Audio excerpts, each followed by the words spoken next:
Hello guys, welcome to our channel. This is Teja. అయితే రీసెంట్గా మనం కొన్ని వీడియోస్ చూస్తున్నాం, యూట్యూబ్లో చాలా బాగా వైరల్ అయిపోతున్నాయి. ముఖ్యంగా ఈ చర్చ్ పాస్టర్లే ఎవరైతే ఉన్నారో వాళ్ళు ప్రేయర్ చేస్తున్నారు. ప్రేయర్కి వచ్చిన ఆ పర్సన్స్ని ఒక్కసారిగా చేయి పెడితే వాళ్ళకి ఉన్న జబ్బు వెంటనే నయం అయిపోతుంది. సో అలాగే అమెరికా నుంచి భారతదేశానికి ఈ చర్చిలు నిర్మించడానికి పెద్ద మొత్తంలో వేల కోట్లు వస్తున్నాయి అంటున్నారు. ఇవన్నీ కూడా ఎంతవరకు వాస్తవం? అండ్ చాలామంది పాస్టర్లు ఈ మత మార్పిని అంటే చాలామందిని క్రిస్టియన్గా కన్వర్ట్ చేస్తే వాళ్ళకి వేల కోట్లు వస్తున్నాయంట. ఇవన్నీ కూడా నిజాలా? అలాగే జీసస్ని నమ్మకపోతే ఖచ్చితంగా నరకానికి వెళ్తామని కూడా చెప్తున్నారు. ఇవన్నీ కూడా ఎంతవరకు వాస్తవాలు? సో ఇవన్నీ కూడా మనతో పాటు డిస్కస్ చేయడానికి పాస్టర్ అజయ్ గారు ఉన్నారు. అతన్ని పూర్తి విషయాలన్నీ కూడా అడిగే ప్రయత్నించాం. నమస్తే అండి. నమస్తే సార్. అండ్ రీసెంట్గా చూసాను, ఆర్పి గారి మీద మీరు చాలా ఫైర్ అయ్యారు. అంటే నేను మీ వీడియోలో అబ్జర్వ్ చేస్తాను, ఎక్కడ కూడా నార్మల్గా మీరు మాట్లాడారు కానీ అని డైరెక్ట్గా క్రిస్టియన్స్ని తిట్టలేదు కదా. మీరు ఎందుకు అంతలా ఫైర్ అయ్యారు? మీరు ఒకసారి ఆ వీడియోని చూడండి. ఇప్పుడు కొన్ని రోజుల క్రితం ఆంధ్రప్రదేశ్ రాష్ట్రంలో ఎన్నికలకు సంబంధించిన ఒక యుద్ధం నడిచింది అన్న విషయం మీకు తెలుసు. ముఖ్యమంత్రి ఒకవైపు జగన్మోహన్ రెడ్డి, ఇప్పుడు ఆయన మాజీ ముఖ్యమంత్రి, మరొక వైపు బీజేపీ కూటమి, పవన్ కళ్యాణ్ గారు కావచ్చు, చంద్రబాబు నాయుడు గారు కావచ్చు, పురంధేశ్వరి గారు కావచ్చు. ఎన్నికలకు సంబంధించి ఎవరికైనా గెలవాలని ఉంటుంది, అధికార పీఠాన్ని అధిరోహించాలని ఉంటుంది, అది సహజం. అయితే పర్టికులర్గా నేను యేసుక్రీస్తు ప్రభువుని నమ్ముకున్నాను, నేను ప్రార్థన చేస్తాను అని చెప్పినంత మాత్రాన క్రైస్తవులందరినీ టార్గెట్ చేయాల్సిన అవసరం లేదు మిగిలినటువంటి పార్టీలకి. ఇప్పుడు జగన్మోహన్ రెడ్డి గారు ఆ స్టేట్మెంట్ ఇచ్చారు ఓపెన్గా TV9 వాళ్ళతో మాట్లాడుకుంటూ, నేను యేసుక్రీస్తు ప్రభువుని నమ్ముతానండి, నేను ప్రార్థన చేసుకుంటాను అని చెప్పారు. చంద్రబాబు నాయుడు గారైనా, పవన్ కళ్యాణ్ గారైనా, లేకపోతే పురంధేశ్వరి గారైనా, వేరే పార్టీ వాళ్ళైనా నిరభ్యంతరంగా ముఖ్యమంత్రి గారి మీద, ఆయన విధి విధానాల మీద మాట్లాడవచ్చు. కానీ నేను యేసుక్రీస్తు ప్రభువుని నమ్ముతాను అన్న ఒకే ఒక రీజన్ని పట్టుకొని క్రైస్తవులందరినీ అందులోనికి లాగడం అనేది సమంజసమైన విషయం కాదు. ఆ కోవలోనే ఈ ఏమంటారు వాటిని, ఒకరి మీద ఒకరు బురద జల్లుకునే, ఒకరి మీద ఒకరు ఆరోపణలు చేసుకునే సమయంలో, సందర్భంలో కొంతకాలం క్రితం చంద్రబాబు నాయుడు గారు, ఇప్పుడు ముఖ్యమంత్రిగా ఉన్న చంద్రబాబు నాయుడు గారు జగన్మోహన్ రెడ్డిని టార్గెట్ చేస్తూ క్రైస్తవుల మీద కొన్ని ఆరోపణలు చేశారు ఆ రోజు. అంటే ఎలాంటివి అంటే, జగన్మోహన్ రెడ్డి అధికారంలోకి వచ్చిన తర్వాత మత మార్పిడి అనేది ఆంధ్రప్రదేశ్ రాష్ట్రంలో ఎక్కువైపోయింది, క్రైస్తవులు ఎక్కువగా మత మార్పిడికి పాల్పడుతున్నారు జగన్ అండదండలను చూసుకొని. హిందువులు చూడండి, వాళ్ళు బైబర్త్ హిందువులుగానే ఉన్నారు. ముస్లిమ్స్ని చూడండి, వాళ్ళు బైబర్త్ ముస్లిమ్స్గానే ఉన్నారు. కానీ క్రైస్తవులు మాత్రం డే బై డే మత మార్పిడి ద్వారా పెరుగుతూ ఉన్నారు. హిందువుల దేవాలయాల దగ్గరికి వెళ్ళి క్రైస్తవులు మత మార్పిడి చేస్తున్నారు. ప్రభుత్వ సంస్థల్లో క్రిస్మస్ని సెలబ్రేట్ చేస్తున్నారు. జగన్మోహన్ రెడ్డి అండదండలతోనే విచ్చలవిడిగా క్రైస్తవులు మత మార్పిడి చేస్తున్నారు అని ఆయన మాట్లాడారు. మీరు ఒకవేళ చూపించమంటే నేను ఆ వీడియో క్లిప్పింగ్ నా ఛానల్ నుంచి మీకు చూపిస్తాను. ఒకటి.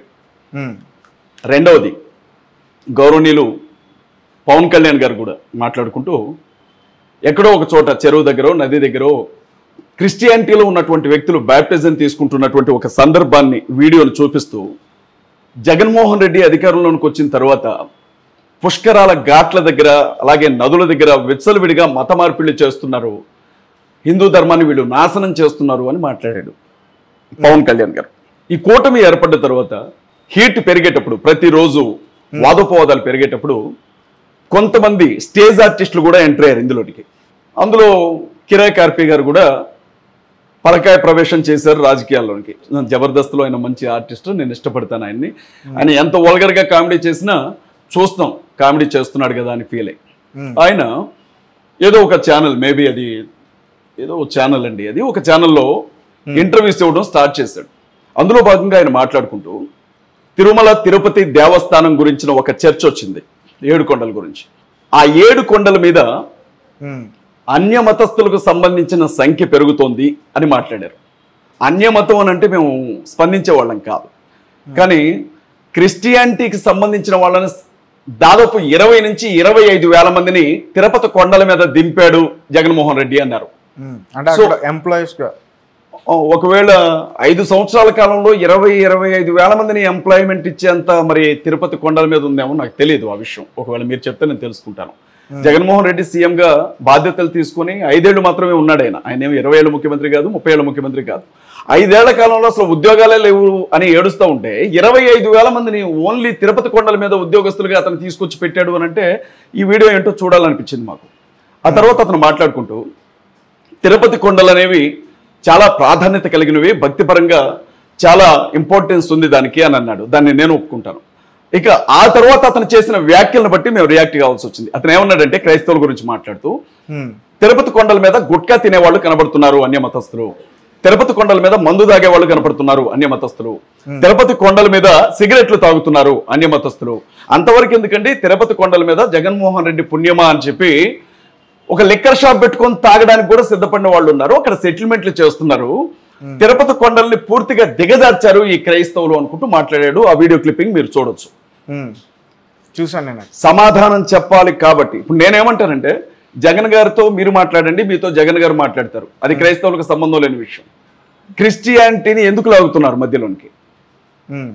క్రైస్తవులను లాగాల్సిన అవసరం ఏంటి సార్? మాకు ఎలా ఉంటుందంటే ఇప్పుడు నేను ఒక చర్చ్ పాస్టర్ని, చర్చ్కి వస్తున్నటువంటి ఫ్యామిలీస్లో ఎవరైనా మందు తాగే వాళ్ళు ఉన్నా, సిగరెట్ తాగే వాళ్ళు ఉన్నా, గుట్కాలు తినేవాళ్ళు ఉన్నా, లేకపోతే సినిమా హాల్కి వెళ్తూ ఉన్నా వెంటనే మాకు కంప్లైంట్ చేస్తారు వాళ్ళ ఫ్యామిలీస్, సార్ వీడు చూడండి ఏం చేస్తున్నాడు అని.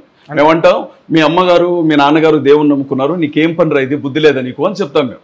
అంటే వెళ్ళకూడదా? వెళ్ళరండి. అంటే వెళ్ళేవాళ్ళు లేరా అని మీరు అడగొచ్చు, దానికి నేను సమాధానం చెప్తాను. ఇప్పుడు మన ముందు మీరు పెట్టినటువంటి అంశాన్ని పూర్తిగా అర్థం చేసుకోవాలి అంటే అసలు క్రిస్టియన్ అనేవాడికి ఉండే ఆ ధర్మం అతను ఎలా పాటిస్తాడు, క్రిస్టియన్ అంటే నిజంగా ఎవడు, బైబిల్ ప్రకారంగా ఒక వ్యక్తిని క్రిస్టియన్ అని ఎలా చెప్పొచ్చు? ఇప్పుడు నేను క్రైస్తవుడే అన్న ప్రతి ఒక్కడు క్రైస్తవుడైనా, లేకపోతే దీనికి ఏదైనా డెఫినేషన్ ఉందా, ఎలా ఒక వ్యక్తిని క్రైస్తవుడిగా భావిస్తారు అనేది అవన్నీ చెప్పాల్సి ఉంటుంది. అది తర్వాత మాట్లాడదామండి. ఇప్పుడు ఆ కిరా కార్పే మాట్లాడిన మాటలు చాలా అసభ్యంగా మాట్లాడాడు సార్. ఎందుకంటే మేము హిందువులు గౌరవిస్తాం, హిందూ దేవీ దేవతలను గౌరవిస్తాం, హిందువుల పూజల్ని, సాంప్రదాయాల్ని, ఆచారాలను గౌరవిస్తాం, మేము రామాయణాన్ని గౌరవిస్తాం, భగవద్గీతను గౌరవిస్తాం, ఇతిహాసాలను గౌరవిస్తాం, వారికి సంబంధించినటువంటి పద్ధతులను మేము గౌరవిస్తాం. జగన్మోహన్ రెడ్డి ఏ రోజు కూడా నువ్వు ఒక హిందువి, నిన్ను చూసుకొని ఈ రాష్ట్రంలో క్రైస్తవుల మీద ముస్లింల మీద దాడులు పెరుగుతున్నాయని చంద్రబాబు నాయుడు గురించి మాట్లాడలే ఇక్కడ. ఒకవేళ చంద్రబాబు గురించి మాట్లాడితే నువ్వు అవినీతి చేసావని మాట్లాడుంటాడు, లేకపోతే నువ్వు మోసం చేసావని మాట్లాడుంటాడు, నువ్వు దోచుకున్నావని మాట్లాడుంటాడు. కానీ మతాన్ని ప్రాతిపదికగా చూపించి నువ్వు పలానా హిందువు కాబట్టి ఇలా చేస్తున్నావని జగన్ అలా. పవన్ కళ్యాణ్ గారు ఎక్స్ట్రాడినరీ యాక్టర్, ఆయన గురించి ప్రత్యేకంగా చెప్పాల్సిందే లేదు, నేను కూడా అభిమాని ఆయనకి.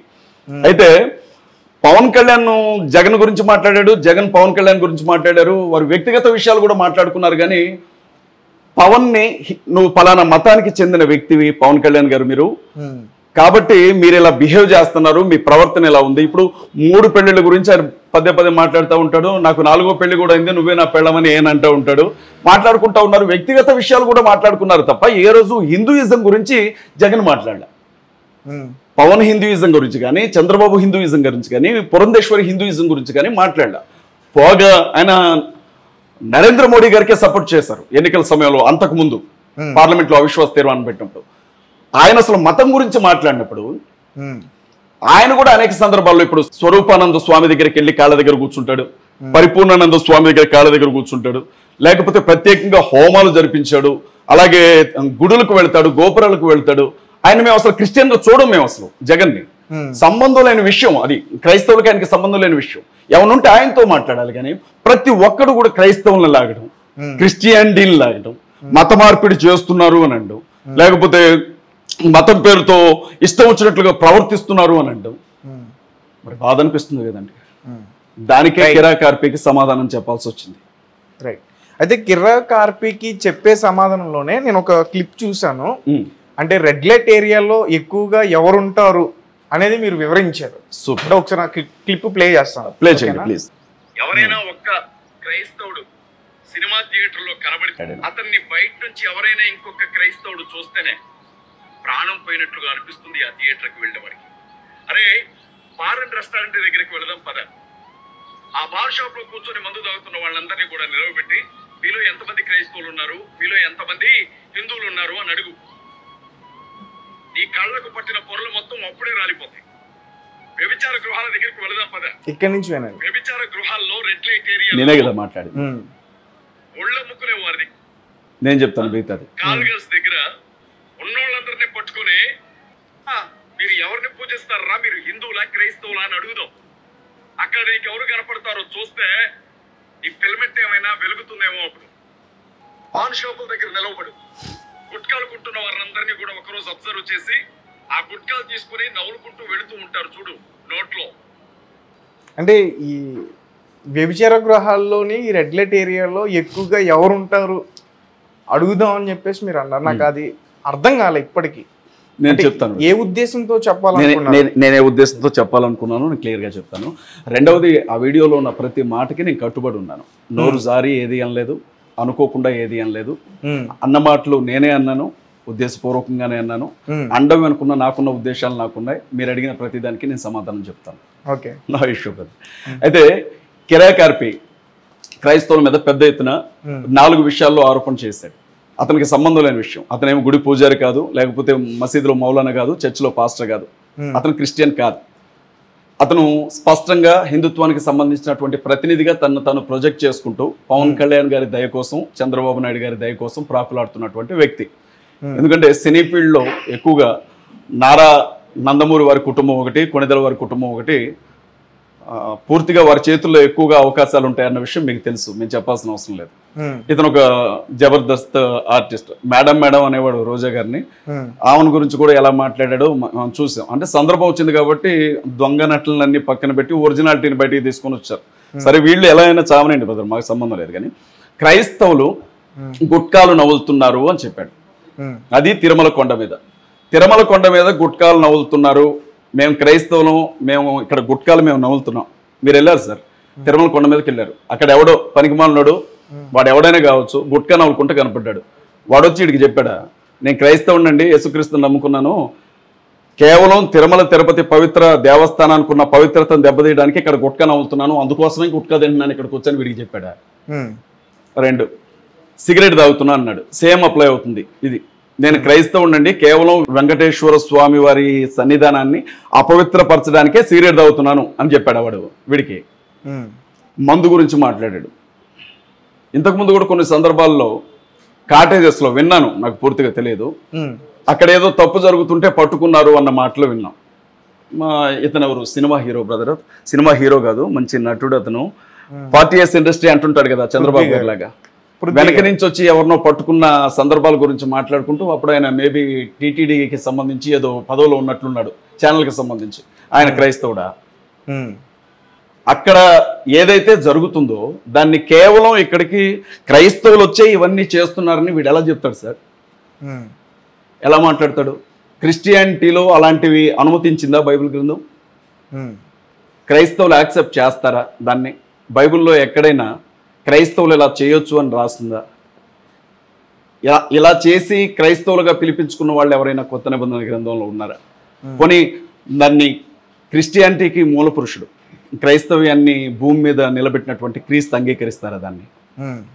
లేనప్పుడు, అసలు మేము సంఘాలు యాక్సెప్ట్ చేయనప్పుడు, క్రీస్తు యాక్సెప్ట్ చేయనప్పుడు క్రైస్తవులు ఇలా చేస్తున్నారు అని చెప్పి అతను ఎలా మాట్లాడతాడు? ఎవరిని అవమానిస్తున్నాడు అతను? ఎవరిని హేళన చేస్తున్నాడు అతను? ప్రపంచంలో ఉన్న జనాభాలో అధిక భాగం క్రైస్తవులు, క్రీస్తుని నమ్మిన వాళ్ళు. మిగిలిన దేశాల సంగతి పక్కన పెట్టండి, భారతదేశంలో అందరికీ భక్తి ఎక్కువ. ఇక్కడ హిందువులకు భక్తి ఎక్కువ, క్రైస్తవులకు భక్తి ఎక్కువ, ముస్లిమ్స్కి భక్తి ఎక్కువ. ఇందులో నుంచి మూఢనమ్మకాలు పుట్టుకొని వస్తాయి, మీకు తెలియని విషయం ఏం కాదు. భక్తితో చేస్తారు. అలాంటిది మేము అసలు అతనికి అర్థం కావాల్సిన విషయం ఏంటంటే సార్, నా బాధ ఏంటంటే, ఇంతనే మాట్లాడడానికి రీజన్ ఏంటంటే, యేసుక్రీస్తు ప్రభువు నిజంగా నా దేవుడు, నేను ఆయన్ని నమ్ముకున్నాను, ఆయనే నా రక్షకుడు అని ఎవడైనా నిజంగా మారు మనసు పొందిన వ్యక్తి అయితే పేక కోస్తున్న అతను తిరుమలకు వెళ్ళాడు సార్. తల నరికేస్తావు, నీ తల నరుకుతాం, నువ్వు రావాలి తిరుపతికి అంటే రాడు సార్ అతను. క్రిస్టియన్ రాడు సార్. ఓకే, రాడు. అసలు ఆ మెట్లు ఎక్కడానికి కూడా ఇష్టపడ్డ క్రిస్టియన్. మా విశ్వాసం మాది, కించపరచడం కాదు, అది మీ వ్యక్తిగత విశ్వాసం, అది మా వ్యక్తిగత విశ్వాసం. మీరేమంటున్నారంటే జగన్మోహన్ రెడ్డి గారిని తిట్టడానికి ఆయన మీద ఆరోపణలు చేయడానికి మధ్యలో క్రైస్తవులను వాడుకున్నారు, లాగారు, నోటుకొచ్చినట్లుగా మాట్లాడాడు సార్. నిజమైన క్రైస్తవుడు ఎప్పుడు కూడా చేయడు, ఆ పని చేయడు, వెళ్ళరు. నేను క్రైస్తవుని అని చెప్పుకునే వాళ్ళు చాలా మంది ఉన్నారు సార్. గవర్నమెంట్ బీసీసీ సర్టిఫికేట్ ఇచ్చి ఇతను క్రైస్తవుడు అని చెప్పిన వాళ్ళు కూడా ఉన్నారు. నేను పలానా మాల కుటుంబంలోనో మాది కుటుంబంలోనో పుట్టాను కాబట్టి మాది క్రైస్తవ కుటుంబం అని చెప్పుకునే వాళ్ళు కొంతమంది ఉన్నారు. వీళ్ళని అసలు క్రిస్టియన్స్గా లెక్కించదు దేవుని. మాకు ప్రమాణం ఉంటుంది సార్. అంటే ఏం చేయాలి అని అనుకున్నా మేము బైబిల్ను దాటి చేయలేం. మాకు బైబిలే ప్రమాణం, అదే మాకు వేదం. రైట్. అయితే బైబిల్ విషయానికే వస్తే బైబిల్లో కొత్త కొత్త వెర్షన్స్ అన్నీ వస్తున్నాయి రకరకాలుగా. ఒకప్పుడు 1 yearకి చేంజ్ అవుతున్నాయి. ఎందుకు అట్లా సార్? ఇప్పుడు 2 విషయాలు ఏంటంటే, బైబిల్ గ్రంథానికి సంబంధించి 2 పుస్తకాలు మీకు కనబడతాయి. ఒకటి ప్రొటెస్టెంట్లు వాడే పరిశుద్ధ గ్రంథం, బైబిల్ గ్రంథం. రెండవది రోమన్ క్యాథలిక్స్ వాడే బైబిల్ గ్రంథం, RCM అంటారు వాళ్ళని. మేము వాడే బైబిల్ గ్రంథంలో 66 పుస్తకాలు ఉంటాయి. అంటే మొత్తం 66 బుక్స్, అధ్యాయాలు కాదు, 66 బుక్స్ ఉంటాయి ఆ గ్రంథంలో. 66 పుస్తకాల సంకలనాన్ని బైబిల్ అంటారు. బైబిల్ అంటేనే పుస్తకాల సంకలనం అని అర్థం. 66 పుస్తకాలు కలిపి, అంటే దాదాపు కొన్ని వేల సంవత్సరాల కాలంలో ఒకరితో ఒకరు పరిచయం లేకపోయినా ఆత్మచేత ప్రేరేపించబడినటువంటి వ్యక్తులు ఒకదానికి మరొకదానికి తేడా లేకుండా రాయబడినటువంటి గ్రంథం, పుస్తకాల సంకలనం బైబిల్ సార్. అది 66 గ్రంథాలు, దేవుని ఆత్మ ప్రేరణతో రాసిన గ్రంథాలు ఇవి అని ప్రొటెస్టెంట్లు 66 గ్రంథాలతో మాత్రమే బైబిల్ గ్రంథాన్ని ఉంచుకుంటారు. రోమన్ క్యాథలిక్స్ ఏమంటారంటే ఇంకొక 7 గ్రంథాలు కూడా దేవునికి సంబంధించినవి ఉన్నాయి, అవి మేము నమ్ముతున్నామని చెప్పి ఆ బైబిల్లో యాడ్ చేసుకున్నారు. ఇందులో ఒక 7 గ్రంథాలు తక్కువ ఉంటాయి, అందులో ఒక 7 గ్రంథాలు ఎక్కువ ఉంటాయి, అంతే సార్. రోజుకో గ్రంథం మారడం కానీ సంవత్సరానికి ఒక గ్రంథాన్ని మార్చడం కానీ కుదరదండి. రైట్. అలాగే చాలామంది కూడా నేను ఎక్కువగా వీడియోస్లో చూస్తున్నాను. ఆ వీడియోస్ కూడా బయటికి ఎలా వస్తున్నాయంటే, కొంతమంది క్రిస్టియన్స్ కొన్ని బైబిల్స్ తీసుకుని లేకపోతే కొన్ని పాంప్లెట్స్ తీసుకుని ఊర్లో తిరుగుతూ చాలామందిని మార్చడానికి ట్రై చేస్తున్నారు, మత మార్పిడి చేయడానికి ట్రై చేస్తున్నారు. అలా వెళ్ళిన వాళ్ళని కొంతమంది హిందువులు కొడుతున్నారు. సో వాళ్ళు బలవుతున్నారు, దెబ్బలు తింటున్నారు. ఎందుకు అసలు మత మార్పిడి చేయాలి అనే ఆలోచన, ఎందుకు అట్లా తిరగడం, అట్లా ఎందుకు మీరు దాన్ని, అంటే ఒక క్రిస్టియానిటీని ఎందుకు అంత ఇది చేస్తున్నారు, ప్రమోట్ చేస్తున్నారు? ఒక విషయం సార్, మీరు అడిగిన ప్రశ్నలో నేను 2 విషయాలకి మీకు సమాధానం చెప్పాలి. ఒకటి మత మార్పిడి అన్న విషయానికి, రెండవది మతం అన్న విషయానికి. 2 విషయాలకి నేను సమాధానం చెప్పాలి. నాకు 2 పిల్లలు సార్. 4వ సంవత్సరం వచ్చింది మా పెద్ద బాబుకి, చిన్న బాబుకి 8 నెలలు. వాడికి ఇష్టం లేకపోతే వాళ్ళ అమ్మిచ్చే పాలు కూడా తాగడు వాడు. నా పెద్ద బిడ్డకి ఒకసారి నేను తినను అని అంటే భయపెట్టిన, బుజ్జగించిన, బతిలాడినా కానీ ఆమె అన్నం తింటూ 4 ఏళ్ళే, స్కూల్ కూడా వెళ్ళట్లేదు తను. అలాంటిది 20 ఏళ్ళు, 30 ఏళ్ళు, 40 ఏళ్ళు, 50 ఏళ్ల వయసు ఉండి సొసైటీలో ఏం జరుగుతుందో మినిట్ టు మినిట్ అప్డేట్ తెలుసుకునే స్థితిలో ఉండి బాధ్యతలు నిర్వహించే వ్యక్తులు బలవంతం చేస్తే మతం మారుతారు సార్? సాధ్యమేనా అది ప్రాక్టికల్గా? ఇప్పుడు మీరున్నారు సార్, మీరు హిందువో క్రిస్టియనో నాకు తెలియదు, నేను ఒక ₹1,00,000 ఇస్తానంటే మతం మారుతారా? మీరు విశ్వాసాన్ని మార్చుకుంటారా? మతం మార్చడం అనేదే పెద్ద అబద్ధం సార్. అదొక ముసుగు అంతే. ఇక 2వ విషయం చెప్తాను. మీరు అడిగేది నాకు అర్థమైంది. మీరు ఎందుకు వెళుతున్నారు? వెళ్ళాల్సిన అవసరం ఏముంది? అవును, హిందువులు ఎవరు కూడా రాముని నమ్ముకోని ప్రచారం చేయరు, ముస్లిమ్స్ ఎవరు కూడా అల్లాని నమ్మండి అని ప్రచారం చేయరు. కానీ క్రైస్తవులు మాత్రమే యేసుక్రీస్తుని నమ్ముకోండి అని ఎందుకు ప్రచారం చేస్తున్నారు? మీరు అవసరం ఏంటి అనేది మీ ప్రశ్న, మీ సూటి ప్రశ్న. దానికి నేను సమాధానం ఇస్తాను సార్. ప్రతి మతానికి కొన్ని పవిత్ర గ్రంథాలు ఉంటాయి. మతం అనేది అందులో నుంచే పూడు పోసుకుంటుంది. అది మతం అన్నా మార్గం అన్నా మనం ఏం చెప్పినా దాని మూలాలు అందులోనే ఉంటాయి. ఫర్ ఎగ్జాంపుల్ చూడండి, అయ్యప్ప మాల వేసుకుంటారు కదా, మాల వేసుకుంటారు కదా, ఆ మాల ఒంటి మీద ఉన్న 40 రోజులో, ఆ 30 రోజులో, ఆ 20 రోజులో రోజు బ్రతికే వాళ్ళ వ్యవహార శైలిని ఒకసారి చూడండి. అంతకుముందు వాళ్ళు బ్రతికిన జీవితానికి, ఆ తర్వాత వాళ్ళు బ్రతికే జీవితానికి, ఈ 40 రోజులు 30 రోజుల లైఫ్కి డెఫినెట్గా తేడా ఉంటుంది. ఎందుకంటే మాల వేసుకున్న వ్యక్తి ఎలా ఉండాలి, మాల వేసుకున్న వ్యక్తి ఎలాంటి ఆచారాలు పాటించాలి, మాల వేసుకున్న వ్యక్తి ఎలాంటివి తినాలి, ఎలాంటివి తినకూడదు, మాల వేసుకున్న వ్యక్తి ఇరుముడి తల మీద పెట్టుకొని ఇలా అక్కడికి వెళ్ళాలి, ఇలా చేయాలి, ఇది ఒక ప్రాసెస్. అది వాళ్ళ గ్రంథం వాళ్ళకి చెబుతున్నటువంటి విషయం. మాల వేసుకున్నటువంటి వ్యక్తి, మీరు నా సొంత అన్నయ్య అయినా మీరు మాల వేసుకున్నారనుకోండి, చికెన్ బిర్యానీ తిందుకు కానీ రా తమ్ముడు అని అంటే, నువ్వు తమ్ముడు అనొద్దు, నన్ను అయ్యప్ప అని పిలువు అంటారు. స్వామి అనండి, లేకపోతే అయ్యప్ప అనండి అంటారు. నీ పేరు అది కాదుగా, నువ్వు ఎందుకు అలా పిలిపించుకుంటున్నావని నేను అడగొచ్చా? రెండవది, మీరు మామూలుగా తెల్లవారుజాములు లేచి తన్నీళ్లతో స్నానం చేయటం ఏంటి, వేడి వేడి నీళ్లు పెట్టాను నీకు, వచ్చి వేడి నీళ్ళతో స్నానం చేయి అని వాళ్ళ మిస్సెస్ అన్నారనుకో, ఆయన చేస్తాడా? మిస్సెస్ చెప్తే చేయరు. పోనీ మూడవది, ఎవరైనా చనిపోయిన వ్యక్తి కుటుంబంలో కావచ్చు, బంధువుల్లో కావచ్చు ఉన్నారనుకోండి, కొంచెం వచ్చి పక్కన కూర్చో అని అంటే వస్తాడు అతను? రాడు. ఎందుకు సార్? ఆ మాలకంటూ కొన్ని ప్రత్యేకమైనటువంటి పద్ధతులు ఉంటాయి, ఆ మాలకంటూ కొన్ని ప్రత్యేకమైన విధానాలు ఉంటాయి. అలాగే క్రిస్టియానిటీకి కూడా కొన్ని ప్రత్యేకమైనటువంటి పద్ధతులు ఉన్నాయి. అవి మాకు కమాండ్స్ అంటారు, ఆజ్ఞలు అంటారు. దేవుడు మాకు ఇచ్చిన ఆజ్ఞ. దాని ప్రకారంగా మేమేం చేస్తామంటే, దేవుని కుమారుడు మనిషి రూపంలో భూమి మీదకి వచ్చాడు అని మేము బలంగా నమ్ముతాం. మిమ్మల్ని నమ్మండి అని నేను చెప్పట్లేదు. 2000 సంవత్సరాల క్రితం క్రీస్తు అనే ఒక వ్యక్తి శరీరాన్ని ధరించుకొని భూమి మీదకి వచ్చాడు. అతని పుట్టుకలో పాపం లేదు, అతని జీవితంలో పాపం లేదు, అతని మరణంలో పాపం లేదు, అతని పునరుద్ధానంలో పాపం లేదు. ఆయన ఏమన్నాడు అంటే, ఒక మనిషి మనశ్శాంతిగా బ్రతకకుండా మనిషిని ఇబ్బంది పెట్టేది మనిషి లోపల ఉన్న స్వభావం, అది పాప స్వభావం. కాబట్టి మనిషికి ఎవడు చెప్పకపోయినా ఒక రకమైన భయం ఉంటుంది. ఏదైనా ఒక తప్పు చేసినప్పుడు, ఏదైనా ఒక చెడు పని చేసినప్పుడు ఎవడో చెప్పాల్సిన అవసరం లేదు ఇది తప్పు అని. ఇక్కడ నేను ఎంత దూరం వచ్చాను, ఆ రిమోట్ని తీసుకుని వెళ్ళిపోదామంటే నా మనసు నాకు చెప్తానే ఉంటుంది, ఇది తప్పు, ఇది తప్పు అని. అంటే ఏ పని చేయొచ్చో ఏ పని చేయకూడదో మనిషికి మనస్సాక్షి చెప్తుంది, ఎవరూ చెప్పాల్సిన అవసరం లేదు. అది దేవుడు మనిషిలో ఉంచినటువంటి కాపలాగా మనిషి కోసం ఏర్పాటు చేసినటువంటి సిస్టమ్ అని దేవుడు చెప్తా ఉన్నాడు మాకు. సో మనిషి అనేవాడు, నేను తప్పు చేశాను, నేను పాపం చేశాను, నా వలన పాపం జరిగింది అన్న ఆ ఫీలింగ్లోనే ఉంటాడు చనిపోయే వరకు. ఇందులో నుంచి బయటపడడానికే దాన ధర్మాలు చేస్తూ ఉంటాడు, ఇందులో నుంచి బయటపడడానికే యజ్ఞాలు యాగాలు చేస్తూ ఉంటాడు, ఇందులో నుంచి బయటపడడానికే పూజలు చేస్తూ ఉంటాడు, ఇందులో నుంచి బయటపడడానికే గుడులకు వెళ్తాడు, మసీదులకు వెళ్తాడు, చర్చిలకు వెళ్తాడు, మనశ్శాంతి కోసమే అన్నీ చేస్తూ ఉంటాడు. అయితే వేటి వలన కూడా ఆ పాప స్వభావం కానీ ఆ పాపం అనేది మనిషిని వదిలిపెట్టి పోదు అని మాకు పరిశుద్ధ గ్రంథం చెప్తా ఉంది. మరొక మాట ఏంటంటే, భూమి మీద ఉన్నటువంటి మనుషులు ఈ పాపం అనే ఈ చెర నుండి, ఈ సంఖ్యల నుండి విడిపించబడాలి అని అంటే, ఏ పాపము చేయని దైవ కుమారుడు బలి కావాలి అని దేవుని గ్రంథం చెప్తుంది మాకు. అందుకే అంటారు కదా, సర్వపాప పరిహారార్థో రక్త ప్రోక్షణం ఆవశ్యకం, తద్రక్తం పరమాత్మేన పుణ్యదాన బలియాగం అంటారు వేదంలో. అంటే భూమి మీద ఉన్నటువంటి అన్ని రకాల పాపాలు క్షమించబడాలి అని అంటే దైవమే మనిషి స్థానంలో బలి కావాల్సి ఉంటుంది. ఏ మేకలను, గొర్రెలను, లేకపోతే కోళ్లను బలి చేస్తే ఆ రక్తం వలన పాప క్షమాపణ కలగదు. మరి ఆ రక్తం ఎవరిది కావాలి? తద్రక్తం పరమాత్మేన, అది పరమాత్ముని రక్తమే కావాలి అని అంటాడు. అది ఎలాగా? తనంతట తానుగా రావాలి, ఎవరు బలవంతం చేయకూడదు ఆయన్ని.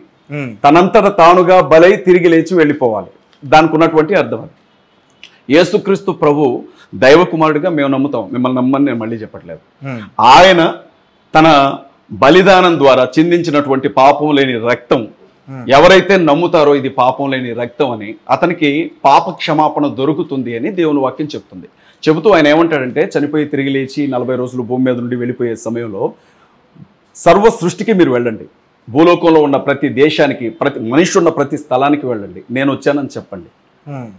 నన్ను నమ్మిన వారు ఎవరైతే ఉంటారో, నేను వచ్చానని, నేను బ్రతికానని, నేను మరణించాను, నేను తిరిగి లేచానని, నేను పలానా రకంగా చంపబడ్డానని ఏ వ్యక్తి అయితే నమ్ముతాడో ఆ వ్యక్తికి ఈ పాపం నుండి నేను క్షమాపణ ఇస్తాను అతని పాపాల నుంచి అని చెప్పి వెళ్ళిపోయాడు. దాన్ని కమాండ్ అంటారు సార్.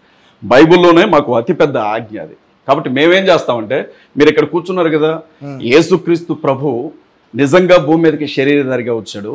ఆయన మనిషిలో ఉండే ప్రతి పాపాన్ని తీయగలిగినటువంటి సమర్థుడు. ఆయనని నిన్ను సృష్టించినటువంటి సృష్టికర్త. చనిపోవడంతోనే మనిషి జీవితం ముగిసిపోదు, చనిపోయిన తర్వాత కూడా ఆత్మ జీవితం కొనసాగుతుంది. ఏదో ఒక రోజు శరీరాన్ని వదిలిపెట్టి వెళ్ళిపోయిన ఆత్మ మళ్ళీ ఆ శరీరం దగ్గరకు వస్తుంది. చనిపోయినటువంటి వ్యక్తి సమాధిలో నుంచి మళ్ళీ తిరిగి లేవాల్సినటువంటి రోజు ఒకటి ఉంది. ఒకవేళ హిందూ ధర్మం ప్రకారంగా అతన్ని తగలబెడితే బూడిద కూడా మళ్ళీ మనిషి రూపాన్ని సంతరించుకుంటుంది. ఆ రోజు భూమి మీద పుట్టి చనిపోయిన ప్రతి మనిషి దేవుని ముందు నిలబడాలి అని చెప్తాం. ఇది జడ్జిమెంట్, తీర్పు రోజు అని అంటారు కదా, జడ్జిమెంట్ డే అంటారు కదా. ఆ రోజు యేసుక్రీస్తు ప్రభు ముందుకెళ్ళి నిలబడే వ్యక్తి ఖచ్చితంగా లెక్క చెప్పాల్సి ఉంటుంది భూమి మీద బ్రతికిన తన జీవితం గురించి. మేమేమంటామంటే ఆయన చెప్పారు మాకు, మీరు వెళ్ళండి చెప్పండి, బలవంతం చేయమని చెప్పలే అక్కడ. ప్రతి ఒక్కడు ఒప్పుకొని తీరాల్సిందే అని చెప్పలేదు అక్కడ. అతను ఏదో ఒకటి చేసి అతని ఇంటి చుట్టూ మైకులు పెట్టుకొని తిరిగి అతను ఎట్టొగట్ట మతం మార్చండి అని చెప్పలే ఇక్కడ. ప్రతి ఒక్కడు క్రైస్తవ మతంలోకి రావాల్సిందే అని చెప్పలేదు అక్కడ. మీరు జస్ట్ ఈ విషయాన్ని మనుషులకు చెప్పండి, ఎవడైనా నమ్మితే వాడు రక్షించబడతాడు, నమ్మని వాడు ఎవడైనా ఉంటే వాడికి శిక్ష విధించబడుతుందని చెప్పాడు. ఆ విషయాన్ని ప్రకటించే క్రమంలోనే మా వాళ్ళు ఏం చేస్తారంటే బైబిల్ సంచి భుజాన్ని వేసుకొని ఆ విషయాన్ని కరపత్రాలు కొట్టుకొని ఇంటింటికి కరపత్రాలు పంచుకుంటూ వెళ్తూ ఉంటారు. మరి మిగతా వాళ్ళు ఎందుకు రావట్లేదు అని అంటే వాళ్ళ ధర్మంలో అది లేదు అలా చెప్పమని. మా ధర్మంలో అది ఉంది.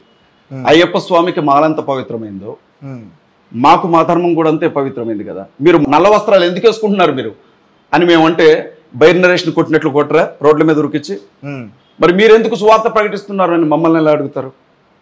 అడగకూడదు కదా, అది మా ధర్మం. ఓకే, దానికోసమే ప్రకటిస్తాం. రెండో విషయం చెప్తాను మీకు. అమెరికాకు వెళ్ళండి, ఇది క్రిస్టియన్ కంట్రీ అని చెప్తారు. బ్రిటన్కి వెళ్ళండి, క్రిస్టియన్ కంట్రీ అంటారు. ఇరాన్ కానీ ఇరాక్ కానీ అరేబియా కంట్రీస్ మొత్తం 48 దేశాలు ఇవి ముస్లిం కంట్రీస్ అని చెప్తారు. ఇజ్రాయెల్కి వెళ్ళండి, ఇది యూదా కంట్రీ అంటారు. కానీ ఇండియాకి వస్తే ఇది డెమోక్రటిక్ కంట్రీ అని చెప్తాం. ప్రపంచంలోనే అతిపెద్ద ప్రజాస్వామ్య దేశం మనది. ఈ దేశానికి రాజ్యాంగమే సుప్రీం. ఆ రాజ్యాంగం ప్రకారంగా ఈ దేశంలో ఉన్నటువంటి ప్రజలకి ఆర్టికల్ 25 ప్రకారంగా కొన్ని హక్కులు ఉన్నాయి, ఫండమెంటల్ రైట్స్. అందులో కీలకమైన హక్కు మత స్వాతంత్రపు హక్కు. దాని అర్థం ఏంటంటే ఒక మనిషి తనకు నచ్చిన మతాన్ని స్వీకరించవచ్చు. ఇప్పుడు నేను క్రిస్టియన్ సార్ అని నేను ఫీల్ అవుతున్నా, నిజంగా క్రిస్టియన్ కాదనుకోండి, నాకు క్రీస్తు నచ్చలా, నేను హిందుత్వంలోనికి వస్తా, మీ గుడికి వస్తాను, నన్ను రానిరా? గుడి దగ్గరకు వచ్చిన తర్వాత కూడా నాకు మనశ్శాంతి లేదు, మసీద్కి వెళ్తా సార్, నేను నమాజ్ చేసుకుంటా తల మీద టోపీ పెట్టుకొని, నా ఇష్టం, ఇది నా పర్సనల్ లైఫ్, మీరెవరు అడగడానికి? స్వేచ్ఛ, ఇది మత స్వాతంత్రపు హక్కు. దీంతో పాటు భావ ప్రకటన స్వాతంత్రపు హక్కు కూడా మనకుంది. మనం ఏమనుకుంటున్నామో ఓపెన్గా చెప్పొచ్చు. సుప్రీంకోర్టు దాదాపు 1 year బ్యాక్ ఒక కేసులో 18 సంవత్సరాల వయసు నిండినటువంటి భారతీయ పౌరులు ఎవరైనా వారికి నచ్చిన మతాన్ని స్వీకరించవచ్చు అని సుప్రీంకోర్టు ఒక తీర్పు ఇచ్చింది. నేను ఒక అడ్వకేట్ని. ఒకవైపు రాజ్యాంగం ఈ దేశానికంటూ అధికారికమైన మతం ఏమీ లేదు అని చెప్తుంది, ఇక్కడ అన్ని మతాల వాళ్ళు సమానమే అంటుంది, హిందువులు ముస్లింలు క్రైస్తవులు ఈక్వల్ గా బ్రతకొచ్చు అని చెప్తుంది రాజ్యాంగం. మరొక వైపు సుప్రీంకోర్టు తనకు నచ్చిన మతాన్ని మనిషి స్వీకరించవచ్చు అని సుప్రీంకోర్టు చెప్పింది. ఇంకెవరు సార్ చెప్పాల్సింది? గొట్టంగాడు ఇంకెవడు చెప్పాలి? సుప్రీంకోర్టు కంటే రాజ్యాంగం కంటే సుపీరియర్ ఎవడు ఇండియాలో? మాకు నచ్చిన విషయం. ఇప్పుడు సార్ నేను మీ ఇంటికి వచ్చాను సార్, ఇప్పుడు నన్ను ఇక్కడికి పిలిచారు, మీరందరూ యేసుక్రీస్తు ప్రభుని నమ్ముకుంటేనే తప్ప నేను ఎక్కడి నుంచి వెళ్ళను అని అక్కడ కూర్చున్నాను అనుకోండి, కుక్కను కొట్టినట్టు కొట్టరా నన్ను మీరు? బలవంతం కాదు కదా సార్. నేను ఇప్పుడు మీకు చెప్పాను, మీకు ఇష్టమైతే ఆలోచిస్తారు, లేకపోతే లేదు, అంతవరకే నా బాధ్యత, నేను వెళ్ళిపోతాను, నాకు సంబంధం లేదు మీతో.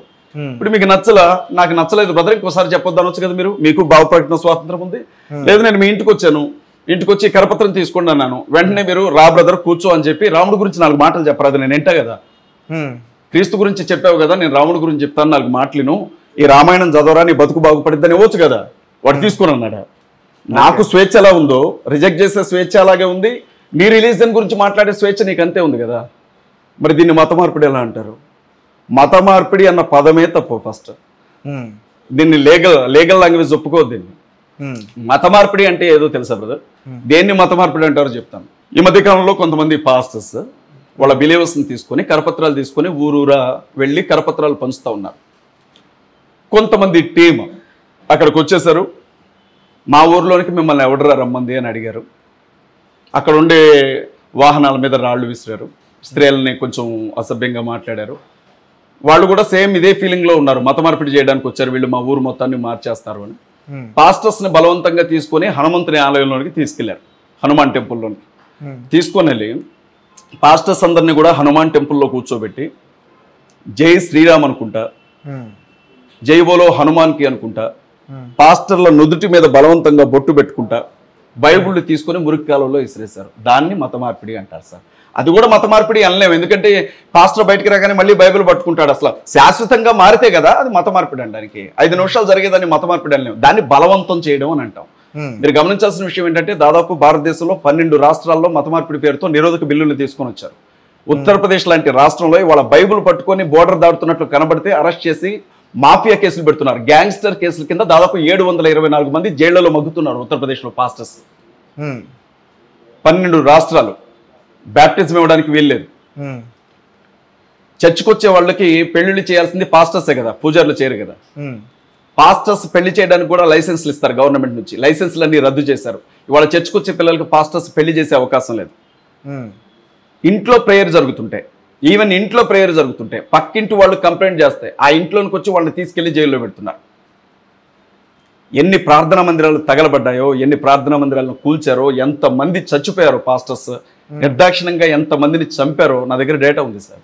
Okay, right. మీరన్న పాస్టర్స్ గురించే మాట్లాడుకుంటాం. ఈ మధ్య కాలంలో పాస్టర్స్ యొక్క రాసలీలలు, ప్రేయర్కి ఎవరైతే వచ్చారో వాళ్ళతో అసభ్యంగా ప్రవర్తించిన వీడియోలు అవన్నీ కూడా న్యూస్లో చూసే ఉంటారు మీరు. నేను చూశానండి. మీకు తెలిసిన డేటా కంటే ఎక్కువ నాకే తెలిసి ఉంటుంది, ఎందుకంటే నేను ఆ ఫీల్డ్లో ఉన్నాను కాబట్టి. మరి అలాంటివి ఎందుకు జరుగుతాయి? మీరు అన్నట్టుగానే ఇప్పుడు క్రీస్తుని నమ్ముకున్నప్పుడు, క్రీస్తుని నమ్మడానికి వచ్చిన, ప్రేయర్ చేసుకోవడానికి వచ్చిన ఒక మహిళ మీద అలా ఈవెన్ రేప్ కూడా జరిగింది. మీకు చెప్పట్లేదు నేను. రేప్ జరగదని నేను ఏమన్నానా? ఎందుకు అట్లా చేస్తున్నారు మరి? సరే, ఇది చెప్పడానికి ముందు మతానికి మార్గానికి తేడా ఉంది కదా, నేను చెప్తాను. క్రైస్తవ్యాన్ని మతంగా భావించే వాళ్ళు ఇవన్నీ చేస్తున్నారు. క్రిస్టియానిటీ అనేది ఒక మార్గం అనుకునేవాడు ప్రాణం పోయినా ఈ పని చేయడు.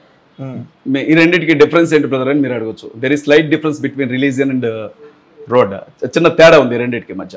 మీకు చెప్తాను, ప్రతి మతంలో కూడా ఇలాగ జరిగే సన్నివేశాలు మనం చూస్తూ ఉంటాం. ఇప్పుడు మనం హైదరాబాద్లో ఉన్నాం, ఒకసారి హైదరాబాద్ గురించి మాట్లాడదాం. హనుమాన్ టెంపుల్లో పూజ చేస్తున్నటువంటి ఒక పూజారి దగ్గరికి మనశ్శాంతి కోసం వెళ్ళినటువంటి ఒక స్త్రీని నిర్దాక్షిణంగా చంపి టెంపుల్ వెనక పడేశారు. ఇక్కడే జరిగింది కదా, హైదరాబాద్లోనే కదా. ఆమె ఒంటి మీద ఉండే బంగారాన్ని తీసుకొని ఆమె తలబాలు కొట్టి చంపి బావిలో పడేస్తే తీశారు కదా బయటికి. పూజ చేస్తేనే తప్ప నీకు మేలు జరగదు అని చెప్పి ఒంటి మీద ఉండే బట్టలను తీసి అసభ్యంగా ప్రవర్తిస్తూ ఉంటే స్టేషన్లో కేసులు పెట్టారు కదా. ఇలాంటివి ఎన్నో జరిగాయి కదా. అలా అని చెప్పి హిందువులందరినీ తప్పు పడదామా? హిందుత్వం మొత్తం తప్పే అందామా? ప్రతి రిలీజియన్లో కూడా గుణం మారిన వాళ్ళు ఉంటారు కదా.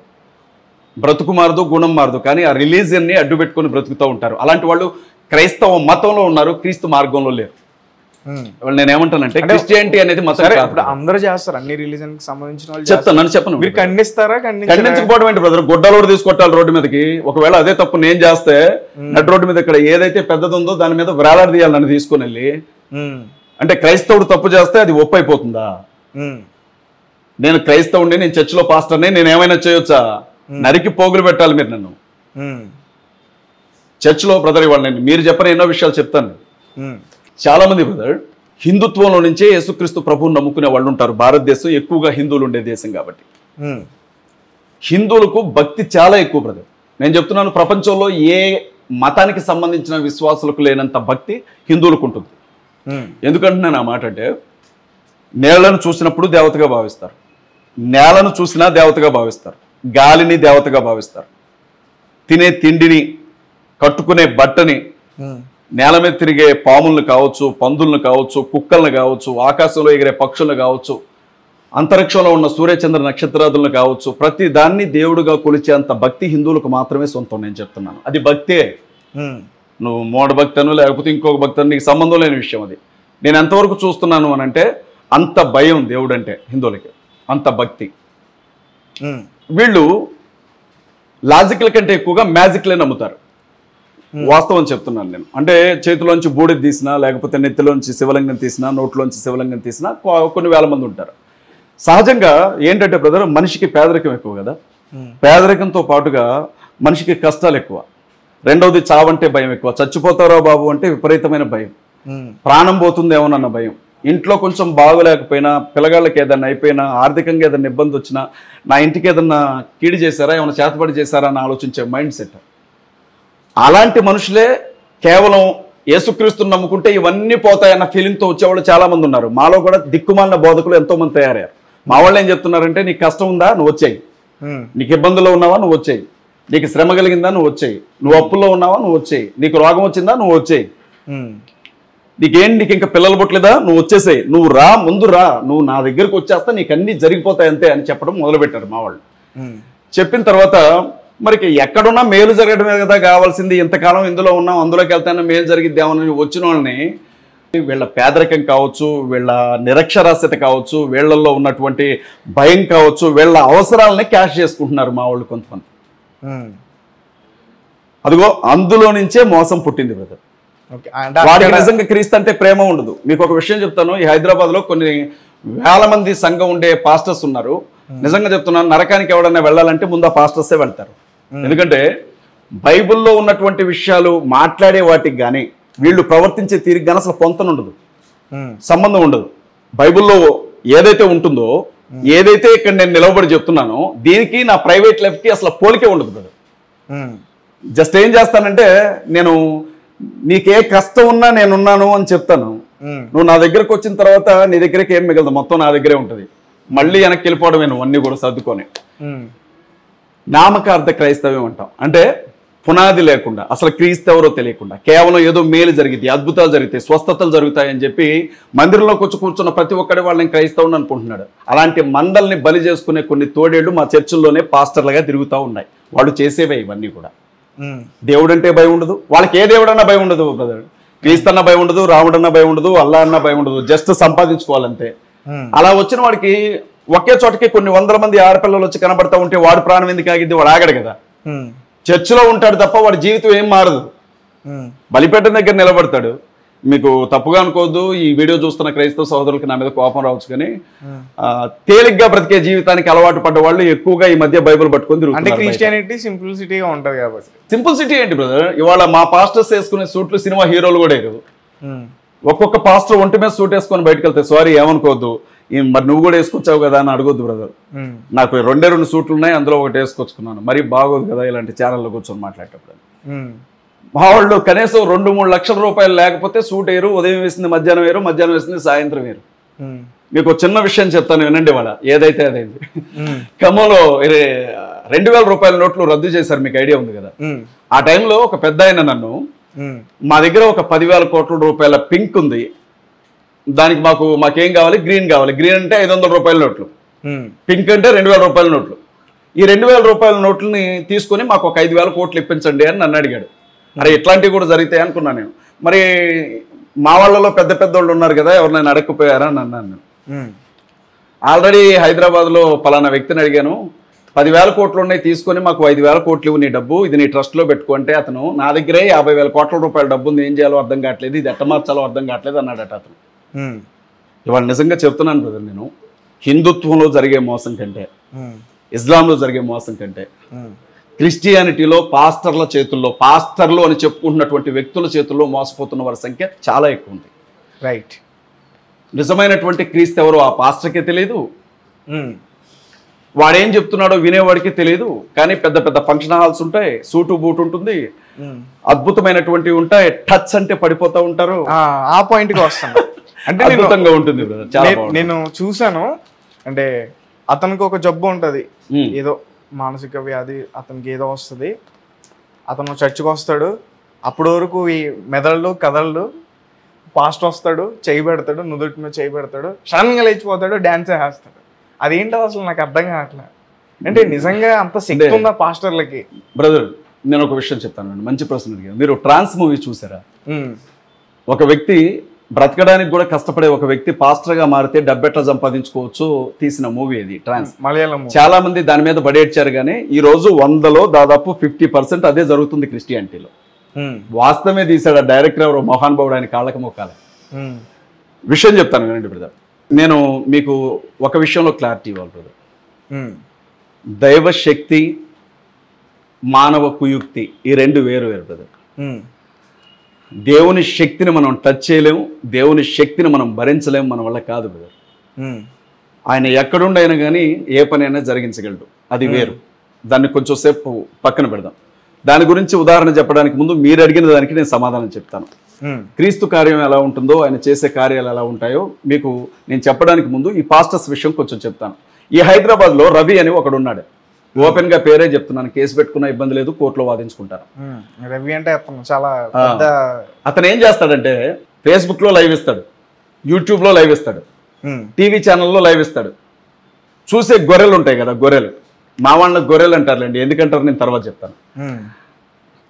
ఇతను ఏమంటాడంటే మీ బ్యాంక్ అకౌంట్లోనికి ఇప్పుడు దేవదూతలు వచ్చి డబ్బులు అయిపోతున్నారు, అందరూ కూడా ఈ మీ బ్యాంక్ అకౌంట్ల మీద చేతులు పెట్టేసేయండి అని చెప్తాడు. మీకు ఆ వీడియో కావాలంటే ఇస్తాను, చూద్దరు కనుక. ఓకే. వీళ్ళు బ్యాంక్ అకౌంట్ల మీద చేయబెట్టుకోగానే ఇతను మనిషి అన్నవాడికి ఎవరికి అర్థం కానీ ఒక రకమైన విచిత్రమైన రోత భాష ఒకటి మాట్లాడతాడు. అది భాష అని జనాలు నమ్ముతారు, వాడి గొర్రెలు. వాడు నమ్మిస్తాడు అంతే. ఇంకెవరికి ఆ భాషకి అసలు ఇంతవరకు లిపి లేదు. సంస్కృతానికన్నా ఫ్యూచర్లో లిపి కనిపెట్టవచ్చు, కానీ వీడి భాషకి లిపి ఉండదు. వీడు ఏం చేస్తాడంటే చర్చకు వచ్చిన వాళ్ళని, వీడు అంటున్నాను క్షమించండి క్రైస్తవులు, ఎందుకంటే వాడు క్రైస్తవుడు కాదు కాబట్టి, నీకు ఇంకా గర్భం రాలేదా, గర్భం రాలేదా, గర్భం రాలేదా, ఇదిగో ఇప్పుడే నీ గర్భం తెరవబడుతుందని షూకాలు తీసుకుంది అంతాడు కడుపు మీద పెట్టి. కనిపిస్తుంది బ్రదర్, వీడు ఎక్కడైనా దొరికితే వీడిని చంపి నరకానికి వెళ్ళిపోయినా బాగానే ఉంటుంది, నాకు పెద్ద ఇబ్బంది ఏమి లేదు, క్రైస్తవులు చాలా మంది రక్షించబడతారు కదా అనిపిస్తుంది. ఈ జేబులో ఒక ఏటీఎం కార్డు ఉంది, ఆ ఏటీఎం కార్డు పిన్ నెంబర్ ఎంతో నేను చెప్తాను రా అంటాడు వీడు. ఎంత పెద్ద మోసం అంటే బ్రదర్, మరి జనాలకి తెలియదా? సహజంగా ఇట్లాంటి వాడిని ఎర్రగడ్డ మెంటల్ హాస్పిటల్లో పెట్టాలి, కానీ మాలో పెద్ద సెలబ్రిటీ పాస్టర్లు చేశారు. ఎవడి తప్పు? మీదే తప్పు. అదే కదా తప్పు. వీడిని పక్కన పెట్టండి. ఈ మధ్యకాలంలో ఇంకో ట్రెండ్ వచ్చింది క్రిస్టియానిటీలో. అదేంటంటే అది కదా, ఈ జనంలో ఒకడు గడ్డ వేసుకొని కూర్చున్నాడు, ఆర్థికపరమైన అప్పులతో నలిగిపోతున్నాడు, దేవుడు నాకు చెప్పాడు అర్జెంట్కి వచ్చేయాలి అంటాడు. గడ్డ వేసుకున్నాడు అక్కడ ఉండడు బ్రదర్, ఇందులోనే ఇంతమంది ఉన్నారే, అప్పుల బాధ లేనిది ఎవడికి బ్రదర్, నాకే 15 లక్షలు అప్పు ఉంది. ఆ మాట చెప్పగానే నన్నే అనుకొని వీళ్ళు లెగిస్తాడు. చూసారా దేవుడు నాతో ఎలా పిలిచాడో? బాబు నీకు నేను ముందు తెలుసా? ముందు ఎప్పుడైనా నన్ను చూసావా? దేవుడు చెప్పాడు. వాస్తవం బ్రదర్. సంవత్సరం తిరిగేసరికి చూడండి అసలు వాడి చర్చి పట్టదు అక్కడ. నేను ఇంకో విషయం చెప్తాను మీకు. నిన్న కాక మొన్న ఒక ప్రవచనం వచ్చింది, నిన్నారో లేదో, లేటెస్ట్ ప్రవచనం 1 year బ్యాక్. ఒక 2, 3, 4 పాస్టర్స్ ఏం చెప్పారంటే, రాబోయే ఎన్నికల్లో జనరేటర్ లేకపోయినా కరెంట్ లేకపోయినా ఫ్యాన్ తిరుగుతూనే ఉంటుందని చెప్పారు. తిరుగుతుందా బ్రదర్ ఆంధ్రాలో ఫ్యాను? మీకే తెలియాలి. జగన్మోహన్ రెడ్డి ఓడిపోయాడు కదా, ఓకే చెప్పారు కదా. అదే పాస్టర్స్ క్రిస్టియానిటీలో ఫేమస్ పాస్టర్స్ అనమాట వాళ్ళు. ఎన్ని చెక్ పోస్టులు అడ్డొచ్చినా, పెట్రోల్ అయిపోయినా కారు వెళతానే ఉంటుంది అన్నారు. గెలిచాడా కేసీఆర్? ఓడిపోలేదా? ఓడిపోయాడా లేదా? ఓడిపోయాడు. పువ్వు మళ్ళీ వికసించిద్ది అంటాడు ఒకడు. ఎండాకాలంలో భయంకరమైన ఎండలు రాబోతున్నాయి అంటాడు ఒకడు. వీళ్ళు సర్వేలు చెప్పరా సార్? మీరు చూస్తారు కదా, TV9 వాళ్ళు, NTV వాళ్ళు, వచ్చే ఎన్నికల్లో ఇంతమంది గెలిచే అవకాశం ఉంది, పోల్స్. అంటే జనాల మూడెట్లుందో చూసుకునే ఒక ప్రవచనం అంటారు. ప్రవచనం అంటే దేవుని ఆత్మ మనిషితో మాట్లాడి రాబోయే కాలంలో జరగబోయే విషయాన్ని సూటిగా చెప్తాడు ఆయన, ఫ్యూచర్ గురించి. దానిని నేను చెప్పాను కదా గొర్రెలు అని. ఇంక వీళ్ళకి ఏం అవసరంలా. మొన్న మధ్య కత్తి మహేష్కి యాక్సిడెంట్ అయిన తర్వాత ఒక గొప్ప ప్రవచనం వచ్చింది. ప్రవచనం అంటే అతనికి ఏం కాదు, అతను బతుకుతాడని దేవుడు నాకు చూపించాడు అన్నాడు. అంతే. 50,000 మంది చూశారు. ప్రవచనాలు చెప్పేవాడిని. మీరు సహజంగా ప్రవచనాలు అంటే బోనమ్మ పండుగ లేకపోతే ఏదో న్యూ ఇయర్కు ప్రవచనాలు చెప్పిస్తుంటారు కదా. అంటే ఫ్యూచర్ లో జరగబోయేది వీళ్ళు ముందే చెప్తారనమాట, దాన్ని ప్రవచనం అంటారు. ఈ కత్తి మహేష్ పొద్దున్నే లేచి నడుస్తాడు, దేవుడు ఇప్పుడే ఇందాకే వాకింగ్కి వెళ్ళినప్పుడు నాకు ఎదురయ్యాడు అనుకున్నట్లు చెప్పాడు ఒక పాస్టర్. తెల్లారేసరికి చచ్చిపోయాడు ఆ కత్తి మహేష్. ఏంటనంటే రాత్రి మళ్ళీ నాకు దేవుడు కనపడ్డాడు, మహేష్ చనిపోవడమే అతనికి మేలు అని చెప్పాడు అని అన్నాడు. ఇలాంటివి జరుగుతున్నాయి బ్రదర్ క్రిస్టియానిటీలో. ఇక 2 టచ్ అంటారా? మీకు అద్భుతమైన విషయం చెప్తాను. క్రైస్తవ్యంలో ఈ పాస్టర్లు ఎలా మోసం చేస్తున్నారు. పాస్టర్స్ అనొద్దు వాళ్ళని, వాళ్ళు ఎప్పుడు పాస్టర్స్ కాదు, దొంగ పాస్టర్స్ అని అంటాం మేము వాళ్ళని. బాబాల్లో దొంగ బాబాల్లాగా పాస్టర్స్ లో దొంగ పాస్టర్స్. వాళ్ళు ఏం చేస్తారంటే బ్రదర్, ఒక మీటింగ్ పెడతాం. మీటింగ్ పెట్టినప్పుడు ఒక 500 మందో 1000 మందో జనం వస్తారు. వచ్చినప్పుడు ఏదన్నా ఎక్స్ట్రా టాలెంట్ ఉంది అంటేనే జనం వెళ్తారు ఆయన దగ్గరికి, మళ్ళీ మామూలు వాళ్ళ దగ్గరికి వెళ్ళరు. ఉన్నదన్నట్లు చెప్పిన అంటే మనిషికి అతీతమైన శక్తి ఏదో ఏం దగ్గర ఉందని వాళ్ళు నమ్మాలి. వాళ్ళు నమ్మితేనే వీళ్ళు వస్తేనే డబ్బు వచ్చింది. కాబట్టి ఇతను ఏం చేస్తాడంటే చాలా తెలివిగా ఆ సభా వేదిక కింద ఒక 2000 మందో 3000 మంది ఉంటారు కదా, మెసేజ్ ఒక 5 నిమిషాలు 10 నిమిషాలు పావు గంట చెప్తాడు, ఎక్కడితో అయిపోద్ది. ఇటేపు సౌండ్ సిస్టమ్లు పెట్టేసి మంచిగా ఉర్రూతులోకిస్తారు జనాన్ని. ఇక రెడీ అయిపోతాడు మైక్ పట్టుకొని, వెనక చప్పట్లు కొట్టే బ్యాచ్ ఒకటి ఉంటుంది. వీడు ఏం చేస్తాడంటే, ఇదిగో ఇక్కడ కూర్చున్నటువంటి జనంలో ఒక ఆవిడ నడువు నొప్పితో విలవిల్లాడిపోతా ఉంది, ఆమె లెగాలి అంటాడు. అంతమంది జనంలో నడువు నొప్పి లేని వాళ్ళు ఎవరుంటారు కదా. అక్కడ ఒక ఆవిడ లేసింది. ఇదిగో ఇక్కడ కూర్చున్న జనంలో పెళ్ళై కొన్ని సంవత్సరాలు గడుస్తున్న గర్భం లేని వాళ్ళు ఉన్నారు, లెగాలి అంటాడు. పిల్లలు లేని వాళ్ళే కదా దేవుడి దగ్గరకు వచ్చేది ఎక్కువ. ఇక్కడ ఒక 2-3 లెగిస్తారు. ఇది కేవలం బ్రదర్ సైకాలజీతో ఆడే గేమ్, మనిషి అవసరాల మీద కొట్టుకుంటూ ఆడే గేమ్ ఇది. హిందుత్వంలో మోసపోయిన జనమే క్రిస్టియానిటీలో కూడా మోసపోతున్నారు. పాస్టర్ అక్కడ బాబాల దగ్గర, ఇక్కడ పాస్టర్స్ దగ్గర. అయితే గుర్తుపెట్టుకోవాలి, దీనికి క్రీస్తుకి కానీ పరిశుద్ధ గ్రంథానికి కానీ ఏ విధమైన బాధ్యత ఉండదు. ఎందుకంటే ఆయన ముందే చెప్పాడు, నా పేరుతో జనాలను మోసం చేసే పాస్టర్స్ చర్చెస్లోకి వస్తారు, మీరు జాగ్రత్తగా ఉండండి అని చెప్పాడు ఆయన. వీళ్ళకి జాగ్రత్త లేనప్పుడు మనం ఏం చేస్తాం? ఇక టచ్ అంటారా, మీరు ఇది బాగా చూడాలి. అసలు పేరు పెట్టి పిలవడం గురించి విన్నారా మీరు? మీకు ఒక వీడియో చూపించవచ్చా? నేను చూపించండి సార్. నాకు ఒకసారి అందులో పాల్ పృథ్వీకి సంబంధించి ఆ షార్ట్స్ ఒకసారి ఓపెన్ చేయి. మీరే ఓపెన్ చేయండి బ్రదర్, ఒక నిమిషం ఆగండి. ఇవి ఎలా ఉంటాయంటే, నేను అనుకోవడం బ్రదర్, అంటే అనుకునేదే ఉందిలేండి, వాస్తవమే. ఒక చర్చ్ పాస్టర్గా నేనేం నమ్ముతానంటే, జరుగుతున్నది నేనే మాట్లాడకపోతే ఎవడు మాట్లాడాలి? ప్రపంచ చరిత్రలో కనీ విని ఎన్నో అద్భుతాలు ఇందులో ఉంటాయి, చూడండి ఒకసారి.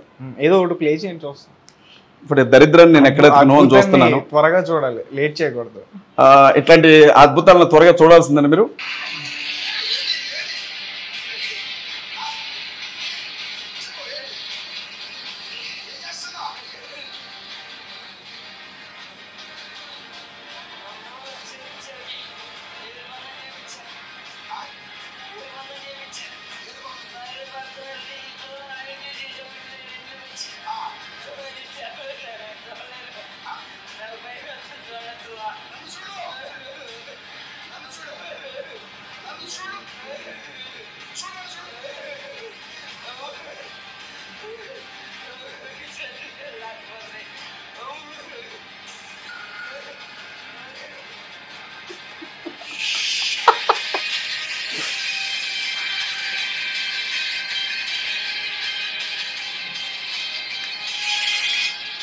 మీరు అతను ఇలా వచ్చింది. ఇంకా దరిద్రం ఏంటో చెప్తాను వినండి.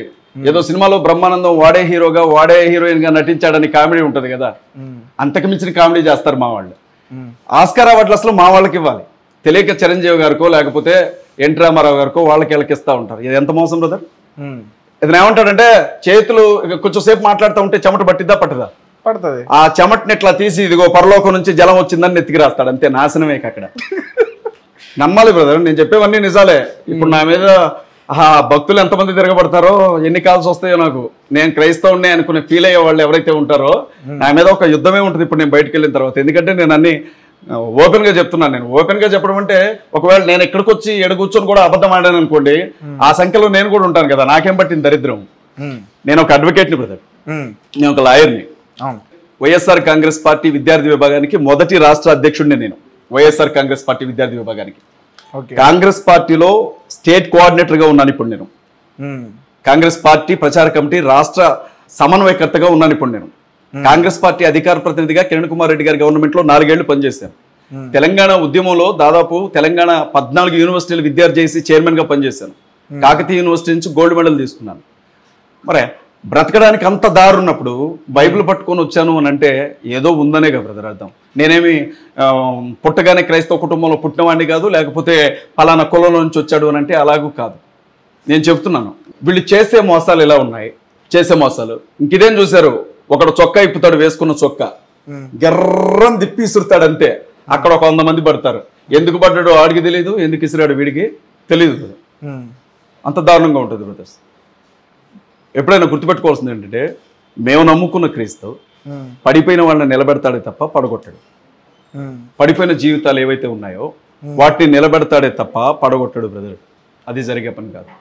ఎప్పుడో రేరుగా దురాత్మలు ఒంటి మీద ఉన్నప్పుడు, లేకపోతే అనుకోకుండా ఏదో చీకటి శక్తుల ప్రభావం ఉన్నప్పుడు, నిజమైనటువంటి దైవజనుడు ఎదురుగా వెళ్ళినప్పుడు ఇలాంటి సంఘటనలు ఆత్మలు తట్టుకోలేక ఎవరో ఎక్కడో ఒక చోట ఒక్కరో ఇద్దరో అప్పటికి కొన్ని నెలలుగా రోజులుగా ఇంట్లో పీడించబడే వాళ్ళకి విడుదల కలుగుతుంది, అంతవరకే. ఇప్పుడు మీకు చెప్తాను, ఒకవైపు ఇది చూశారు కదా బ్రదర్, నా గురించి నేను ఒక 2 నిమిషాలు చెప్తాను. చెప్పొచ్చా? మీరు ఏదైనా అడిగితే అడగండి. చెప్పండి, మీ గురించి చెప్పండి. మాది ఉమ్మడి ఖమ్మం జిల్లా భద్రాద్రి కొత్తగూడెం డిస్టిక్, ప్రజెంట్ అశ్వరావుపేట నియోజకవర్గం, దమ్మపేట మండలం, సరోజనపురం గ్రామం మాది. నేను మొదటి నుంచి కూడా విద్యార్థి ఉద్యమాల్లో పనిచేశాను, కమ్యూనిస్ట్ లీడర్గా ఉండేవాడిని. మా నాన్నగారు మా అమ్మగారు మేము బీసీ కమ్యూనిటీకి సంబంధించిన వాళ్ళం. యేసుక్రీస్తు ప్రభువుని నమ్ముకున్నారు అన్న రీజన్తో కులంలో నుంచి వెలేశారు మా అమ్మని మా నాన్న. ఊరిని వద్దనుకొని కులాన్ని వద్దనుకొని వేరే ఊరికి వచ్చి స్థిరపడ్డారు మా అమ్మ మా నాన్న. అమ్మకి పెళ్ళైన తర్వాత దాదాపు 10 సంవత్సరాల వరకు పిల్లలు పుట్టకపోతే, ఎన్ని హాస్పిటల్ తిప్పినా ఆమె గర్భం తెరవబడకపోతే, ఎవరో చెప్పిన సాక్ష్యాన్ని బట్టి దేవుణ్ణి నమ్ముకుందా తల్లి. నమ్మిన తర్వాత మేము 4 అన్నదమ్ములు, పెద్దన్నయ్య, 2 అన్నయ్య, నేను, మా తమ్ముడు. నేను మా అమ్మది మా నాన్నది మేనరిక వివాహం బ్రదర్. అమ్మ నాన్న అందుకే అంటారు మేనరికం చేయకూడదు అని అంటారు కదా, అలా పెళ్లి చేశారు వాళ్ళకి. నేను నా చిన్నతనం నుంచి ఇప్పుడు నేను చెప్తున్న ఈ సాక్ష్యానికి నా ఊరు సాక్ష్యం, నాతో పాటు చదువుకున్న విద్యార్థుల సాక్ష్యం, నాతో పాటు తిరిగినటువంటి వ్యక్తుల సాక్ష్యం, నన్ను కళ్ళారా చూసిన వాళ్ళ సాక్ష్యం. పుట్టుకతోనే నేను ఎడంకాలు ఎడం చెయ్యి ఒకలాగా, కుడికాలు కుడి చెయ్యి ఒకలాగా ఉండేలాంటి బర్త్ నాది. అంటే ఇవి కొంచెం సన్నగా ఉండేవి కాలు చేతులు, ఈ కాలు చెయ్యి స్థిరంగా ఉండేవి. రెండవది మాట్లాడాలి అని అంటే ఇలా ఎగరాల్సి వచ్చేది, నత్తి బాగా ఉండేది నాకు, రెండవ విషయం. మూడవది నాకు ఊహ తెలిసినప్పటి దగ్గర నుంచి కూడా మైగ్రేన్ హెడేక్ ఉంది నాకు, భయంకరమైన నొప్పి. నాలుగవది నరాల బలహీనత. మీరు గమనిస్తూనే ఉండుంటారు, మాట్లాడేటప్పుడు కొంచెం చేతుల్లో ఎప్పటికీ కూడా నాకు ఇంకా వణుకుతూ ఉంటాయి చేతులు, నరాల బలహీనత ఉంది నాకు. ఇది గాక మెదడువాపు జబ్బుతో బాధపడ్డాను నేను. ఇవన్నీ వీటికి నేను మీకు సాక్ష్యాలు చూపించలేను, నా లైఫ్ అది, నా గత జీవితం అది. అయితే నేను 2003 సంవత్సరం సత్తుపల్లి జలగమంగళరావు డిగ్రీ కాలేజీలో డిగ్రీ చదివేటప్పుడు అమ్మోరు పోస్తుంది నాకు. అంటే దాదాపు అందరికీ తెలిసే ఉంటుంది, చికెన్ పాక్స్ అంటారు అమ్మోరు. ఒంటి మీద దద్దులుగా పోసుకొని వస్తుంది కదా, దాన్ని ఏమంటారు మీ ప్రాంతంలో? ఇక్కడ అమ్మోరు పోస్తుంది అంటారు, తల్లి పోస్తుంది అంటారు, దద్దు పోస్తుంది అని అంటారు. అట్లా చేసినప్పుడు ఏమవుతుందంటే వేపాకుల మీద పడుకోబెడతారు వాళ్ళని, కళ్ళు తాగిస్తారు, చల్లటి ప్రాంతంలోనే ఉంచుతారు, ఇంజక్షన్లు కూడా చేయనివ్వరు గ్రామాల్లో. ఇప్పుడంటే ఇంజక్షన్ చేస్తున్నారు కానీ. అలా నేను 1 వీక్ మంచంలో ఉన్నాను. లేసేవాడిని, వెళ్ళేవాడిని, మళ్ళీ పని చూసుకునేవాడిని, అంతా ఓకే. 11వ రోజున నాకు స్నానం చేయించడానికి నన్ను లేపాలి అని చూసినప్పుడు నా 2 కాళ్ళు పడిపోయి ఉన్నాయి, నా 2 చేతులు పడిపోయి ఉన్నాయి, నాకు మాట రాలేదు పూర్తిగా. ఎలా చెప్పాలి అని అంటే బోన్ ఉంటుంది కదా, ఆ బోన్కి కండరాలతో పాటు చర్మం అలా వేలాడబడుతూ ఉంది 11వ రోజున. మీరు నమ్మండి, నాకంటే పక్షవాతంతో పడిపోయి ఉన్నటువంటి వ్యక్తి కానీ, పోలియో వచ్చిన వ్యక్తి కానీ చాలా బలంగా ఉన్నాడు ఆ సమయంలో. నేను డిగ్రీ చదువుతున్నాను అప్పుడు. ఇక్కడికి హైదరాబాద్ తీసుకొచ్చారు, అమెరికా నుంచి ఒక డాక్టర్ గారు వచ్చారు, బిఎన్ రెడ్డి గారు అని. ఆ డాక్టర్ గారి దగ్గర తీసుకొని వస్తే ఆయన అమ్మోరు పోసి ఇతన కాళ్ళు చేతులు చచ్చుబడ్డాయి. దాంతో పాటుగా పుట్టుకు నుంచి ఇతనుకున్న నరాల బలహీనత వల్ల నర్వ్ సిస్టమ్ పూర్తిగా చచ్చుబడిపోయింది, ఇతనికి కాళ్ళు చేతులు రావు, మాట కూడా రాదు అని చెప్పారు. ఇది నా సాక్ష్యం బ్రదర్. నన్ను ఇంటికి తీసుకొని వెళ్ళిపోయారు ఇక్కడ నుంచి. నేను లేవాలి అంటే ఇద్దరు పట్టుకొని నన్ను తీసుకెళ్ళాలి, నిలబడలేను. నేను మాట్లాడాలి అని అంటే సైగ చేసి చెప్పాలి, మాట్లాడలేను. తినాలి అని అంటే చచ్చిపోయే ముందు కోడి గొంతు దగ్గర ఒక రకమైన సౌండ్ వచ్చింది చనిపోయే ముందు, అలా వచ్చేది నాకు అన్నం తినేటప్పుడు. ఆ స్థితిలో నేను ఉన్నప్పుడు మా నాన్నగారు చర్చ్ పాస్టర్, హెబ్రోన్ సంఘానికి పాస్టర్. మా నాన్న బయటికి వెళ్తే మా నాన్నని, మీ దేవుడు గొప్ప దేవుడేమో, మీ దేవుడు ఎంతోమందిని బాగు చేశాడేమో, మరి నీ కొడుకును బాగు చేయ, నువ్వు నీ వల్ల కావట్లేదా, మీకు చేత కావట్లేదా అని అంటే ఆయన ఏడ్చుకుంటూ వచ్చి, చాలా పూర్ ఫ్యామిలీ బ్రదర్ మాది, బలిపేటం దగ్గర నిలవబడి యేసుక్రీస్తుని నమ్మండి, ఆయన గొప్ప దేవుడు, ఆయన తప్పనిసరిగా కార్యం చేస్తాడు అని చెప్పేవాడు మా నాన్న. ఒకవైపు నేను మంచం మీద పడుకొని ఉండేవాడిని, ఒకవైపున భోజనానికి వెళ్ళాలి. జనం ఏమనేవారంటే ఇంట్లో చేసేవాడు, నీ కొడుకును బాగు చేసుకో ఫస్ట్, తర్వాత మాకు చెబుతూ కానీ అనేవాళ్ళు. అలాంటి స్థితి బ్రదర్. అలా దాదాపు 3 నెలల మంచంలో ఉన్నాను. 3 నెలల మంచంలో ఉన్న తర్వాత నా పరిస్థితి అర్థమైంది. ఒకరోజు నాకు విపరీతంగా జ్వరం తగిలింది బ్రదర్. ఇక ఆల్మోస్ట్ ఇక ఆ స్థితిలో ఉంటే చనిపోయేవాడినేమో నేను. ఇక ఆ రోజు నాకు బాగా గుర్తు, బాగా జ్వరం తగిలింది నాకు. అప్పటికే మా నాన్నగారికి నా మీద కోపం మొదలైంది, వీడు చావట్లేదు, బ్రతకట్లేదు, ఏమీ చేయలేని పరిస్థితి అని మా నాన్నగారు బాధపడేవాళ్ళు. మేము పోసలోళ్ళం కదా, మా అమ్మ అద్దాలు దువ్యాన్లు అనుకుంటా ఊరూరు తిరిగి బుట్టలో సరుకులు అమ్ముకొని వచ్చిన డబ్బుతో మా కుటుంబాన్ని పోషించేది. మా పరిస్థితి అది. అన్నదమ్ములు ఎవరి పని వాళ్ళు చేసుకునేవాళ్ళు. ఇక పారేలాగా ఉంచారు నన్ను ఇంట్లో, అంతే. ఆ స్థితిలో ఒకరోజు నన్ను మా నాన్న సైకిల్ ఎక్కించుకొని నాగుపల్లి అని, ఇప్పుడు మీకు తుమ్మల నాగేశ్వరరావు గారు ఉన్నారు కదా, స్టేట్ క్యాబినెట్ మినిస్టర్, ఆ ఊరు మాది, ఆ పక్కనే. ఒక 2 కిలోమీటర్లు వెళితే నాగుపల్లి అని ఒక విలేజ్ వస్తుంది, జలగ వెంకటరావు ఊరికి అవతల వైపు, బొగ్గుపాడికి అవతల వైపు. రోడ్డు మీద నుంచి లోపలికి వెళ్ళాలి. మా నాన్న, నేను వెనక ఉన్నాను కదా, ఇలా చేతులు పట్టుకోని అన్నాడు, ఇలాగున్నాను నేను, క్యారేజ్ మీద కూర్చోబెట్టి. రోడ్డు దిగి వెళ్ళిపోయాడు మా నాన్న. నేను వెనకొచ్చిన ఉన్నానా లేదా చూసుకోలేదు, నడి రోడ్డు మీద పడిపోయాను నేను, హైవే రోడ్డు మీద. తుమ్మల నాగేశ్వరరావు గారు ఊరు కదా, క్యాబినెట్ మినిస్టర్ కదా ఆయన, రోడ్లు చాలా పెద్ద రోడ్లు మావి, నడి రోడ్డు మీద అలా పడిపోయాడు. ఒక్క లారీ వచ్చున్నా, ఒక్క బస్సు వచ్చున్నా ఆ రోజు నేను చనిపోయేవాడిని. ఎందుకంటే నేను పడిపోయిన విషయం మా నాన్న దూరంగా వెళ్ళిపోయిన తర్వాత చూశాడు. ఇక ఆయన నన్ను లేపడానికి రాలా, ఇక అక్కడే ఆగిపోయాడు మా నాన్న. నేను బ్రదర్ నరకం ఎలా ఉంటుందో చూశాను. అప్పటికే నేను డిఎస్ఓ అనే ఆర్గనైజేషన్కి జిల్లా అధ్యక్షుడిని, ఖమ్మానికి, కమ్యూనిస్ట్ పార్టీ విద్యార్థి సంఘానికి. సైకిళ్ళు పోతున్నారు, ఇటు నుంచి పోతున్నారు, నన్ను లేపిన వాడు ఎవడూ లేడు బ్రదర్. కళ్ళంటి నీళ్ళు గారిపోతున్నాయి. నా పరిస్థితి నాకు అర్థమైపోయింది, నా ఫ్యూచర్ నాకు అర్థమైంది. అలాగే అలా పడుకొని నడు రోడ్డు మీద ఏడుస్తూ ఉన్నాను. నేను ఏడ్చేటప్పుడు నాతో పాటు చదువుకున్న ఎల్బిడి పిల్లలు ఒకిద్దరు ఆ రోడ్డు మీద వెళ్ళుకుంటా సడన్గా ఆగి వీడేంటి ఇక్కడ పడిపోయి ఉన్నాడు అని చెప్పి నన్ను బలవంతంగా లేపి మా నాన్న దగ్గరికి తీసుకుని వెళ్ళారు. విపరీతంగా జ్వరం ఉంది, ఇంజక్షన్లు చేశారు. ఇంటికి వచ్చాక నేను కన్నం తినట్లా. మా నాన్న వైపు నాకు కోపం కంటే కూడా బాధ అనిపించేది. మా నాన్న వైపు చూస్తే ఇప్పటికి అడుగుతాను, ఎందుకు చేసేవా అలాగా రోజు అని. ఇంటికి వెళ్ళిపోయిన తర్వాత ఆ రోజు నేను అన్నం తినలేదు. మా అమ్మ సరుకు అమ్ముకొని ఇంటికి వచ్చింది. సాయంత్రం అయింది, వాడు అన్నం తినలేదని చెప్పాడు మా నాన్న కూడా తప్పట్ను. మా నాన్న బంగారం బ్రదర్, ఎందుకు చేశాడు అలాగే రోజు. అన్నం తినలేదు నేను, వెళ్ళి అడుగునంటే మా అమ్మ వచ్చింది నా దగ్గరికి. వచ్చి మా అమ్మ అన్నం తినయ్యా అని అంటుంటే నేను తిన్నని చెప్పాను. అలాగే మౌనంగా ఉండిపోయాను. నేనేం మాట్లాడకుండా ఉండిపోయాను. ఏం జరిగిందో మా అమ్మకి తెలిసింది, ఇలా జరిగింది అన్నప్పుడు నేను బలవంతా కూడగట్టుకొని మా అమ్మతో ఒక మాట అన్నాను, నాకు ఇంత పురుగుల మంది ఉంటే పోయమ్మా, నేను చచ్చిపోతాను, నేను బ్రతకలేను అని అన్నాను. మా అమ్మ బాగా ఏడ్చింది బ్రదర్. నా కాళ్ళు పట్టుకొని ఏడ్చి కాళ్ళు నొక్కుంటా కొబ్బరి నూనె రాసేవాళ్ళు నాకు అంతే. మా అమ్మ కాలవుడు బ్రదర్ కొంచెం, నేను ఎక్కువ కాలం బ్రతకనయ్యా, నేను చనిపోయేటప్పుడు నీకింత మందు పోసి నేను ఇంత మందు పోసుకొని చచ్చిపోతానని ఏడ్చి వెళ్ళిపోయింది మా అమ్మ ఆ రోజు. ఇక ఆ రోజు జరిగిన సన్నివేశంతో బ్రదర్ నా జీవితం పూర్తిగా మారింది బ్రదర్. నేను పాస్టర్ గారి అబ్బాయినే కానీ మందు తాగేవాడిని, పాస్టర్ గారి అబ్బాయినే కోడి పందాలకు వెళ్ళేవాడిని, పాస్టర్ గారి అబ్బాయినే సినిమా థియేటర్లో ఫస్ట్ టికెట్ నాదే ఉండాలి, పాస్టర్ గారి అబ్బాయినే ఆడపిల్లలు కనబడితే చాలు వాళ్ళ వెనక తిరిగేవాడిని. బ్రతుకు మారలా, జీవితం మారలా, కానీ బయట క్రైస్తవుడు అని చెప్పుకునేవాడిని. ఇందాక మీరు అడిగారే ఏం చేస్తున్నారు వీళ్ళంతా అని, నాలాంటి వాళ్ళు బ్రదర్ వాళ్ళు. ఇంకా మనసు మారకుండా మేము క్రైస్తవం అని ఫీల్ అయ్యే ఆ బ్యాచ్ అది యేసుక్రీస్తు ఒప్పుకోడు బ్రదర్ దాన్ని. నేను క్రైస్తవుని నువ్వంటే సరిపోదు, మా విశ్వాసాన్ని నేనంటే సరిపోదు, ఆయన ఒప్పుకోవాలి. మాకు ఒక పద్ధతి అనేది ఉంటుంది బైబిల్. ఆ రోజు రాత్రి నేను పడుకున్నాను బ్రదర్. దేవుడే సాక్షి. దాదాపు తెల్లవారుజామున 3 అవుతుంది. ఏడుస్తూనే ఉన్నాను. నేను కదలలేని స్థితిలో మంచం మీద ఉండి చీకట్లో, మాది 4 తూలాల ఇల్లు, తడికెల ఇల్లు, పైన తాటాకులు ఉండేవి. ఆ రోజు నేను ఏడుస్తూ నేను దేవుని సన్నిధిలో చిన్న ప్రార్థన చేశాను. నా పేరు మోషే బ్రదర్. అజయ్ బాబు కంటే ముందు ఎర్రప్ప కంటే ముందు మోషే. మోజెస్ అనేది ప్రాఫెట్ పేరు, ప్రవక్త పేరు. ఆ పేరు పెట్టారు నాకు. మా నాన్నగారికి చదువు రాదు పెద్దగా. ఎక్కడికైనా మీటింగ్స్కి వెళ్తే మోషే బైబిల్ చదువు అంటే చదివేవాడిని. పాటలు పాడినే మంచి సింగర్ని బ్రదర్, పర్వాలేదు, కొద్ది గొప్ప పాడుతాను, కొంచెం మంచిగా ఉండేవాడిని, డ్రమ్ కొడతాను నేను. అట్లాగా అందరూ వచ్చినప్పుడు వాక్యం వినేవాడిని కానీ వెళ్ళిపోయేవాడిని, పట్టించుకునేవాడిని కాదు. క్రీస్తు అంటే ఇష్టం కానీ లైఫ్ ఏమి చేంజింగ్ ఉండేది కదా, నా ఇష్టం ఇకంతా. ఇంకా మన వాళ్ళందరూ అంతే, మన బ్యాచ్ వేరు కదా, ఆ వయసు వేరు కదా, ఉడుకు రక్తం కదా, కొంచెం సోక్ ఎక్కువ. దానికి తోడు నాకు బాగా తిరిగాను ఆ టైంలో. ఆ నైట్ మిడ్ నైట్ బ్రదర్ నేను ఏడ్చాను, నమ్మండి, నా బిడ్డల సాక్షిగా చెప్తున్నాను.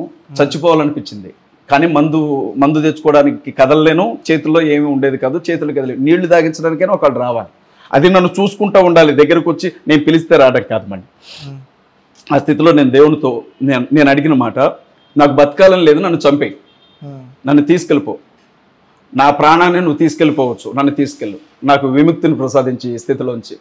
లేదా నువ్వు 2000 సంవత్సరాల క్రితం ఆయన ఒక మాట అంటారు, మనస్ఫూర్తిగా ఎవరైనా సరే నన్ను పిలిస్తే నేను వస్తాను అని.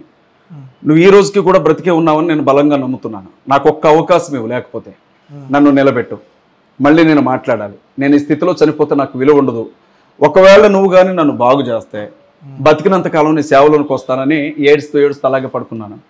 నేనేమి నా దగ్గరికి దేవుడు రావడాన్ని చూడలేదు, నేను నా దగ్గరకు వచ్చి ఒక అవతారం నిలబడలేదు, నా దగ్గరకు వచ్చి నన్ను పిలిచిన పిలుపు వినబడలేదు. కానీ ఒక వెలుగు నన్ను టచ్ చేస్తున్నట్లుగా మాత్రం చూశాను. నిద్రలో ఏదో వెలుగు నన్ను ముట్టుకున్నట్లుగా చూశాను. ఇక అంతే, ఆకారాన్ని కూడా చూడలేదు. ఉదయం 7 గంటలకల్లా లేచి నిలబడ్డాను బ్రదర్. నేను ఉదయం 7 గంటలకల్లా లేచి నిలబడ్డాను. మెలకు వచ్చింది, లేచి నిలబడ్డాను. నేను మాట్లాడడం మొదలుపెట్టాను. ఆ సంవత్సరం కాకతీయ యూనివర్సిటీ నుంచి గోల్డ్ మెడల్ తీసుకున్నాను నేను. దేవుని కార్యం ఎలా ఉంటుందంటే బ్రదర్, మీరు ఇప్పుడు నన్ను చూడొచ్చు, నేను జిమ్కి వెళ్తాను, ఒక 100 కిలోలు లేపుతాను పడుకొని. నా 2 చేతులు ఈక్వల్గానే ఉన్నాయి, నా కాళ్ళు ఈక్వల్గానే ఉన్నాయి. చాలా మంది అంటారు ఏం గొంతురా బాబు అని అంటారు. ఒకప్పుడు మాట్లాడడానికి కష్టపడ్డాను నేను. ఈరోజు నా స్థితి చూడండి, నేను సాక్ష్యం కాదా? దేవుడు ఉన్నాడు అనడానికి నేనే సజీవ సాక్ష్యం. ఆయన శక్తితోనే నేను బ్రతుకుతున్నాను ఈ రోజుకి కూడా. నాకు 2 పిల్లలు, నా భార్య, నా జీవితం నాది. ఈరోజు ఈ స్థితిలో తినడానికి కూడా గతి లేని స్థితిలో ఉండేవాళ్ళం ఒకప్పుడు. ఈరోజు కోట్ల రూపాయల ఆస్తికి నేను యజమానిగా ఉన్నాను. ఓ స్థాయి దేవుడు ఇచ్చాడు నాకు. ఎక్కడికి వెళ్ళినా ఉన్నతమైన స్థితిలోకి తీసుకుని వచ్చాడు. 2014లో నేను ఎమ్మెల్యేగా పోటీ చేయడానికి వెళ్ళాను. ఇక్కడే ఉండేవాడిని. అమీర్పేటలో నా LLB కంప్లీట్ అయింది పడాల రామారెడ్డి లా కాలేజ్లో. భరత్ నగర్లో ఉండేవాడిని 7 సంవత్సరాలు. కాంగ్రెస్ పార్టీ అధికార ప్రతినిధిగా ఖమ్మం నుంచి ఎమ్మెల్యేగా పోటీ చేయడానికి వెళ్ళానప్పుడు నేను అక్కడ ఎమ్మెల్యేగా పోటీ చేశాను. ఓడిపోయాను నేను అక్కడ పోటీ చేసిన తర్వాత. ఇక ఆ తర్వాత దేవుని పిలుపు ఒక వ్యక్తి మీద ఉంటే ఆయన వదలడు బ్రదర్. ఎదురుగా రాడు. కానీ పడుకున్న తర్వాత నువ్వు టీవీలో సినిమా చూసినట్లుగా ఒక దర్శనం వస్తుంది మనకి. స్పష్టంగా తెలుస్తుంది ఆయన మాట్లాడేది, పిలిచేది, జరిగేది అన్నీ కూడా. నేను ఇక్కడ ఉండలేకపోయాను బ్రదర్. సేవా పరిచర్లోకి వచ్చాను. అలా నా సేవ మొదలైంది. క్రైస్తవ్యంలో ఇలా 2 రకాలు ఉన్నాయి. సో ఒక రకం బతకడం కోసం, బాగుపడడం కోసం, సంపాదించుకోవడం కోసం, ఎవరిని మోసం చేయడానికైనా, నాశనం చేయడానికైనా వెనకాడిన రకం ఒకటి. ఆ రకం గురించి మీరు అడిగారు. కానీ ఇవాళ వాళ్ళే గొప్ప సేవకులుగా పిలువబడుతున్నారు క్రైస్తవుల దగ్గర. పెద్ద పెద్ద పాస్టర్స్, పెద్ద పెద్ద చర్చిల్లో చెప్తూ ఉంటారు. ఇవాళ మాలాంటి వాళ్ళు ఇది నిజం కదా, ఇది కదా వాస్తవం అని మాట్లాడితే వీడందరినీ విమర్శిస్తాడు. వీడందరినీ అందరి గురించి అంటాడు. వీడేదో నీతిమంతుడైన నిజాన్ని డైజెస్ట్ చేసుకోండి. ఇది వాస్తవం, ఇది అని మనం చెప్తే ఒప్పుకునే స్థితిలో లేరు. అందుకే మా పనేదో మేము చేసుకుంటాం, ఉన్న సంఘాల్లో దేవుని వాక్యం చెప్పుకుంటాం. క్రైస్తవులు, ముస్లింలు, దళితులు, గిరిజనులు, చివరికి హిందువులైనా సరే అన్యాయం అంటే మాట్లాడతాం. ఇది అన్యాయం. నేను చూశాను బ్రదర్, 10 ఏళ్ళలో మణిపూర్ను చూశాను. నేను మణిపూర్ స్వయంగా వెళ్ళాను. నేను కొన్ని 100 ఇళ్ళు తగలబెట్టారు. ఇక్కడ ప్రార్థనా మందిరం అనేదే లేదు మణిపూర్లో. పూర్తిగా తగలబెట్టేశారు. అనాథాశ్రమాలు తగలబెట్టారు. అనాథాశ్రమాల్లో బాత్రూంలో దాక్కున్న ఆడపిల్లల్ని బయటికి ఈడ్చుకొని వెళ్ళి మానభంగాలు చేసి పొలాల పక్కన పడేశారు. 2 నడి రోడ్డు మీద ఊరేగించిన వీడియోను మాత్రమే చూసింది భారతదేశం. అక్కడ అలాంటి సంఘటనలు కొన్ని 100 జరిగాయని స్వయాన బీరేన్ సింగ్ ముఖ్యమంత్రి చెప్పాడు. పోలీసులు చట్టబద్ధంగా కాపాడాల్సిన ఆ స్థలంలో AK-47 పట్టుకొని, తపంచాలు పట్టుకొని మిలిటెంట్లు తిరుగుతున్నారు మణిపూర్లో. కుటుంబం సర్వనాశనం అయిపోతే ఆ ఇంటికి 1000 రూపాయల చొప్పున నష్టపరిహారం ఇచ్చింది బీజేపీ. 1000 రూపాయలు. ఈ గొడవల్లో హిందువులు చనిపోయారు, క్రైస్తవులు చనిపోయారు. గొడవ పెట్టినవాడు మాత్రం క్షేమంగా ఉన్నాడు, సేఫ్గా ఉన్నాడు. నేను చూశాను బ్రదర్. ఇది ఎక్కడ అన్యాయం అని నాలాగా ఒక వ్యక్తి ఉన్నాడు అక్కడ, డేవిడ్ అని. అతను అడిగితే అతని తల నరికి అతని ఇంటి గుమ్మానికే వేలాడదీశారు. అతని తలను నరికి తీసుకొచ్చి ఈరోజు అక్కడ సంవత్సరం అవుతుంది బ్రదర్. మన భారతదేశ సైన్యంలో పనిచేసే ఒక జవాన్ భారత ప్రజల కోసం ఒక వీడియోని పంపించాడు, చిన్న సందేశం. అతను ఏమన్నాడంటే, శత్రు దేశాల నుంచి భారతదేశాన్ని కాపాడుకోవడంలో నేను ఉపయోగపడ్డాను, కానీ ఈ మతోన్మాదుల చేతుల్లో నుంచి నా భార్యని నగ్నంగా నడిపించకుండా ఆపుకోలేకపోయాను అని ఏడ్చాడు అతను ఆ సందేశం. 2 నెలల క్రితం మన ఇండియాకి రెజ్లర్కి సంబంధించి బంగారు పథకాన్ని తీసుకొని వచ్చాడు ఒక మణిపూర్ వ్యక్తి. ఆ వ్యక్తి నరేంద్ర మోడీని ఏడ్చుకుంటూ అడిగాడు, సార్ మా పిల్లలకి తినడానికి తిండి లేదు, కట్టుకోవడానికి బట్ట లేదు, ఉండడానికి ఇల్లు లేదు, మేము ఏడుస్తున్నాం, దేశ ప్రధానమంత్రిగా మీరు ఒక్కసారి రండి అని అడిగాడు. ఇంతవరకు ప్రపంచం మొత్తం తిరిగిన నరేంద్ర మోడీ ఇప్పటి వరకు కనీసం ఒక్కసారి కూడా మణిపూర్లోనికి వెళ్ళా, కాలు పెట్టలా నరేంద్ర మోడీ ఇంతవరకు. ఒకటేంటి సార్, ఒకటేంటి అంటే మణిపూర్లో అంటే ఎక్కువ ఏ ప్రజలు ఉంటాయి, ఎలాంటి ప్రజలు ఉంటారు బ్రదర్? అక్కడ రెండు జాతుల ప్రజలు ఉంటారు అక్కడ. అది పూర్తిగా ట్రైబల్ ఏరియా. ఒకటి మైతి అనే వర్గానికి సంబంధించిన ప్రజలు ఉంటారు, రెండవది కుకీ అనే వర్గానికి సంబంధించిన ప్రజలు. ఈ కుకీ అనే తెగకి సంబంధించిన ప్రజల్లో అధిక భాగం క్రైస్తవులు ఉంటారు. భారతదేశానికి స్వతంత్రం వచ్చిన సమయంలోనే దేశానికి స్వతంత్రం కావాలని కొట్లాడిన తెగ కుకీ తెగ. అప్పుడు మీరు మా బ్రదర్ అయిన మట్టి ప్రసాద్ ఆయన అంటారు, తెలంగాణ అమరవీరులకు ఒక స్తూపం ఉంది, ఆంధ్రాలో చనిపోయిన వాళ్ళకు ఒక స్తూపం పెట్టారు, కానీ దేశ స్వతంత్రం కోసం 200 సంవత్సరాలు కొట్లాడి చనిపోయిన భారతదేశ అమరవీరుల కోసం ఒక్క స్తూపం లేదు భారతదేశంలో అని అంటాడు. మణిపూర్లో దేశ స్వతంత్రం కోసం కొట్లాడి చనిపోయిన వాళ్ళ విగ్రహాలతో సహా స్మారక స్తూపాలు ఉన్నాయి. అలాంటి తెగ. అయితే అక్కడ బ్రదర్ ప్రపంచంలోనే విలువైనటువంటి గనులు వీళ్ళు బ్రతుకుతున్నటువంటి ఆ స్థలం క్రింద ఉన్నాయి. ఆ తెగ బ్రతుకుతున్నటువంటి స్థలం క్రింద ఆ స్థలం కావాలి అని అంటే, అది ఎవరికైనా ఇవ్వాలి అని అంటే వాళ్ళు అక్కడ ఉండకూడదు. రెండో తెగ మైతి. ఈ మైతి ఎక్కువ భాగం హిందువులు ఉండే తెగ, వీళ్ళు రాజ కుటుంబీకులు. బీరేన్ సింగ్ అనే వ్యక్తి మైతి, అతను ఇప్పుడు ఆ రాష్ట్ర ముఖ్యమంత్రి. కుకీలు ఉంటున్నటువంటి ప్రాంతంలో లెక్క కట్టలేనంత విస్తారమైన సంపద ఉంది. ఆ సంపద కావాలంటే అక్కడ కుకీలు ఉండకూడదు. ఈ రెండు జాతుల మధ్య ఈ స్థలం మాది, ఈ స్థలం మాదంటే అనే గొడవ మొదటి నుంచి కొనసాగుతుంది. మైతి ఇక్కడ కోయ లంబాడీల మధ్యలాగా, అక్కడ మైతి కుకీల మధ్య. దీన్ని మతోన్మాద ఘర్షణగా మార్చారు మధ్యలోనికి కొంతమంది ఎంట్రీ. అలా నరకం చూశారు బ్రదర్. సంవత్సర కాలంలో వాళ్ళెంతమంది చచ్చిపోయారు లెక్కలేదు. ఎక్కువగా కుకీలు, క్రైస్తవులు ఎక్కువగా చనిపోయారు. మైతీల్లో కూడా హిందువులు కూడా చాలా మంది చనిపోయారు బ్రదర్. ఆ ఘర్షణ ఇంకా కొనసాగుతూనే ఉంది. నిన్న అంటున్నాడు, ఆశ్చర్యకరమైన విషయం ఏంటంటే బీరేన్ సింగ్ కాన్వాయ్ మీద కాల్పులు జరిగాయి, ముఖ్యమంత్రి కాన్వాయ్ మీద మణిపూర్లో. మీరు చూసే ఉంటారు. సీఎంని చంపడానికి కాల్పులు జరిపారు మణిపూర్లో. నిన్న మోహన్ భగవత్ ఆర్ఎస్ఎస్ చీఫ్ అంటున్నాడు, సంవత్సరంగా గొడవలు జరుగుతుంటే ఎవరు పట్టించుకోరా మణిపూర్ని అన్నాడు. నేను వాళ్ళు ఏమంటున్నానంటే, మణిపూర్ ముఖ్యమంత్రి ఎవరు? మీ బీజేపీ ముఖ్యమంత్రి కదా 1 yearగా. దేశ ప్రధానమంత్రి ఎవరు? మీ బీజేపీ నరేంద్ర మోడీయే కదా. ఆర్మీ ఎవరి చేతుల్లో ఉంది? మీ చేతుల్లోనే ఉంది కదా. ఈ సంవత్సరం అక్కడ బ్రదర్ ఏదైనా ఊటీయో కొడైకెనాలో వెళ్ళాలనుకునే వాళ్ళకి Manipur the best place brother ఒకప్పుడు. ఇప్పుడు అక్కడికి వెళితే బయటికి తిరిగి రావడం చాలా కష్టం. శవాల గుట్టలు ఉంటాయి అక్కడ, అంత భయంకరమైన పరిస్థితి. అలా చేస్తే ఈ రోజు దాకా ఎందుకు మాట్లాడాల? ఎన్నికల్లో ఓడిపోయాం, దెబ్బతేలింది కాబట్టి ఇప్పుడు మణిపూర్ గుర్తొచ్చిందా? ఒక్క మణిపూరే కాదు బ్రదర్, పక్కనుండే ఛత్తీస్గఢ్లో చనిపోయినటువంటి క్రైస్తవుల శవాలని పాతి పెట్టిన శవాలని తీసి ఊరవతలు విసిరేస్తారు. శవాలు మా ఊర్లో ఉండకూడదని. మీరు అక్కడ దాకా వెళ్తున్నారు. ఇక్కడ నిర్మల్లో కేసీఆర్ గారు ముఖ్యమంత్రిగా ఉన్నప్పుడు కేటీఆర్ జిల్లా నిర్మల్లో చందాపూర్ అనే ఒక ఊరుంది. అక్కడ పాస్ట్రమ్మ చనిపోతే ఆమె ఇంటి దగ్గర పాతి పెడితే 2 రోజుల తర్వాత ఈ ఊర్లో క్రైస్తవురాలి శవం ఉండకూడదని చెప్పి ఆర్ఎస్ఎస్ కార్యకర్తలు, విశ్వ హిందూ పరిషత్, బజరంగ దళ వాళ్ళు ఊరు జనాన్ని అంటబెట్టుకొని వచ్చి ఆ శవాన్ని. అయితే ఇప్పుడు నార్మల్గా మన భారతదేశంలో ఎక్కువగా గొడవలు జరుగుతాయి. ఈ మతానికి సంబంధించి హిందువులకి క్రిస్టియన్స్కి ఎక్కువ గొడవలు జరుగుతూ ఉంటాయి. వీళ్ళెళ్ళి వాళ్ళని కొట్టడం కానీ, వాళ్ళు వచ్చి వీళ్ళని కొట్టడం కానీ. కానీ ఎప్పుడూ కూడా క్రిస్టియన్స్ ముస్లిమ్స్ మీద అటాక్స్ తక్కువ, వాళ్ళు వీళ్ళ మీద అటాక్స్ తక్కువ. ఎందుకు అట్లా? అంటే క్రిస్టియన్స్ ముస్లిమ్స్కి భయపడుతున్నారా? 2 ప్రశ్నలు అడిగారు. 2 ప్రశ్నల్లో రెండింటికి నేను సమాధానం చెప్పాలి. ఒకటి ఏంటంటే, భారతదేశంలో క్రైస్తవులు, హిందువులు వీరిద్దరి మధ్య గొడవలు జరుగుతున్నాయి. హిందువులు క్రైస్తవుల మీద దాడి చేస్తున్నారు, క్రైస్తవులు హిందువుల మీద దాడి చేస్తున్నారు అన్నారు. మొదటిది 100కి 200% కరెక్ట్. హిందువులు క్రైస్తవుల మీద దాడి చేస్తున్నారు అన్నది కరెక్ట్ కాదు కదా. ఎందుకంటే హిందుత్వం పేరుతో కొంతమంది ఉన్మాదులు క్రైస్తవుల మీద దాడి చేస్తున్నారు. హిందువులు ఎప్పుడు కూడా ఎవరి జోలికి వెళ్ళరు కదా. ఒకవేళ హిందువులు మిగిలిన మతాలు ఏవి మా దేశంలో ఉండకూడదు అనుకుంటే ఈ దేశంలో ఇంకో మతముడే ఉండడు, ఎప్పుడో లేపేస్తుండేవాళ్ళు. అది పెద్ద విషయం కాదు. హిందువులు ఎప్పుడు కూడా పరమత సహనం కలిగినటువంటి వ్యక్తులే. వాళ్ళు ఎప్పుడు కూడా గుడి దగ్గర దండం పెట్టుకుంటారు, మసీద్ దగ్గర నుంచి ఏమన్నా వచ్చినా తీసుకుంటారు ఇష్టంగా, చర్చి దగ్గర నుంచి ఏమన్నా పంపినా తీసుకుంటారు. అవసరం అనుకుంటే వాళ్ళ పూజా గదిలో ఇంకో 2 పటాలు చేరాయి అనుకుంటారు, అంతే. పెద్దగా ఫీల్ గారు వాళ్ళు.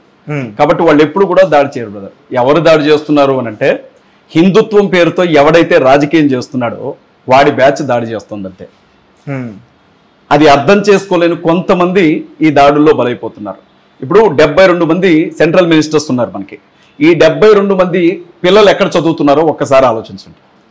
వీళ్ళ పిల్లలు ఎక్కడ చదువుతున్నారు, వీళ్ళ బిజినెస్లు ఏంటి, వీళ్ళ ఇన్కమ్ సోర్స్ ఏంటో చూడండి. మొత్తం ఫారిన్ కంట్రీస్లో క్రిస్టియన్స్తో, ముస్లిమ్స్తో వ్యాపార సంబంధాలు, లావాదేవీలు పెట్టుకొని కోట్లు సంపాదిస్తుంటారు వాళ్ళు.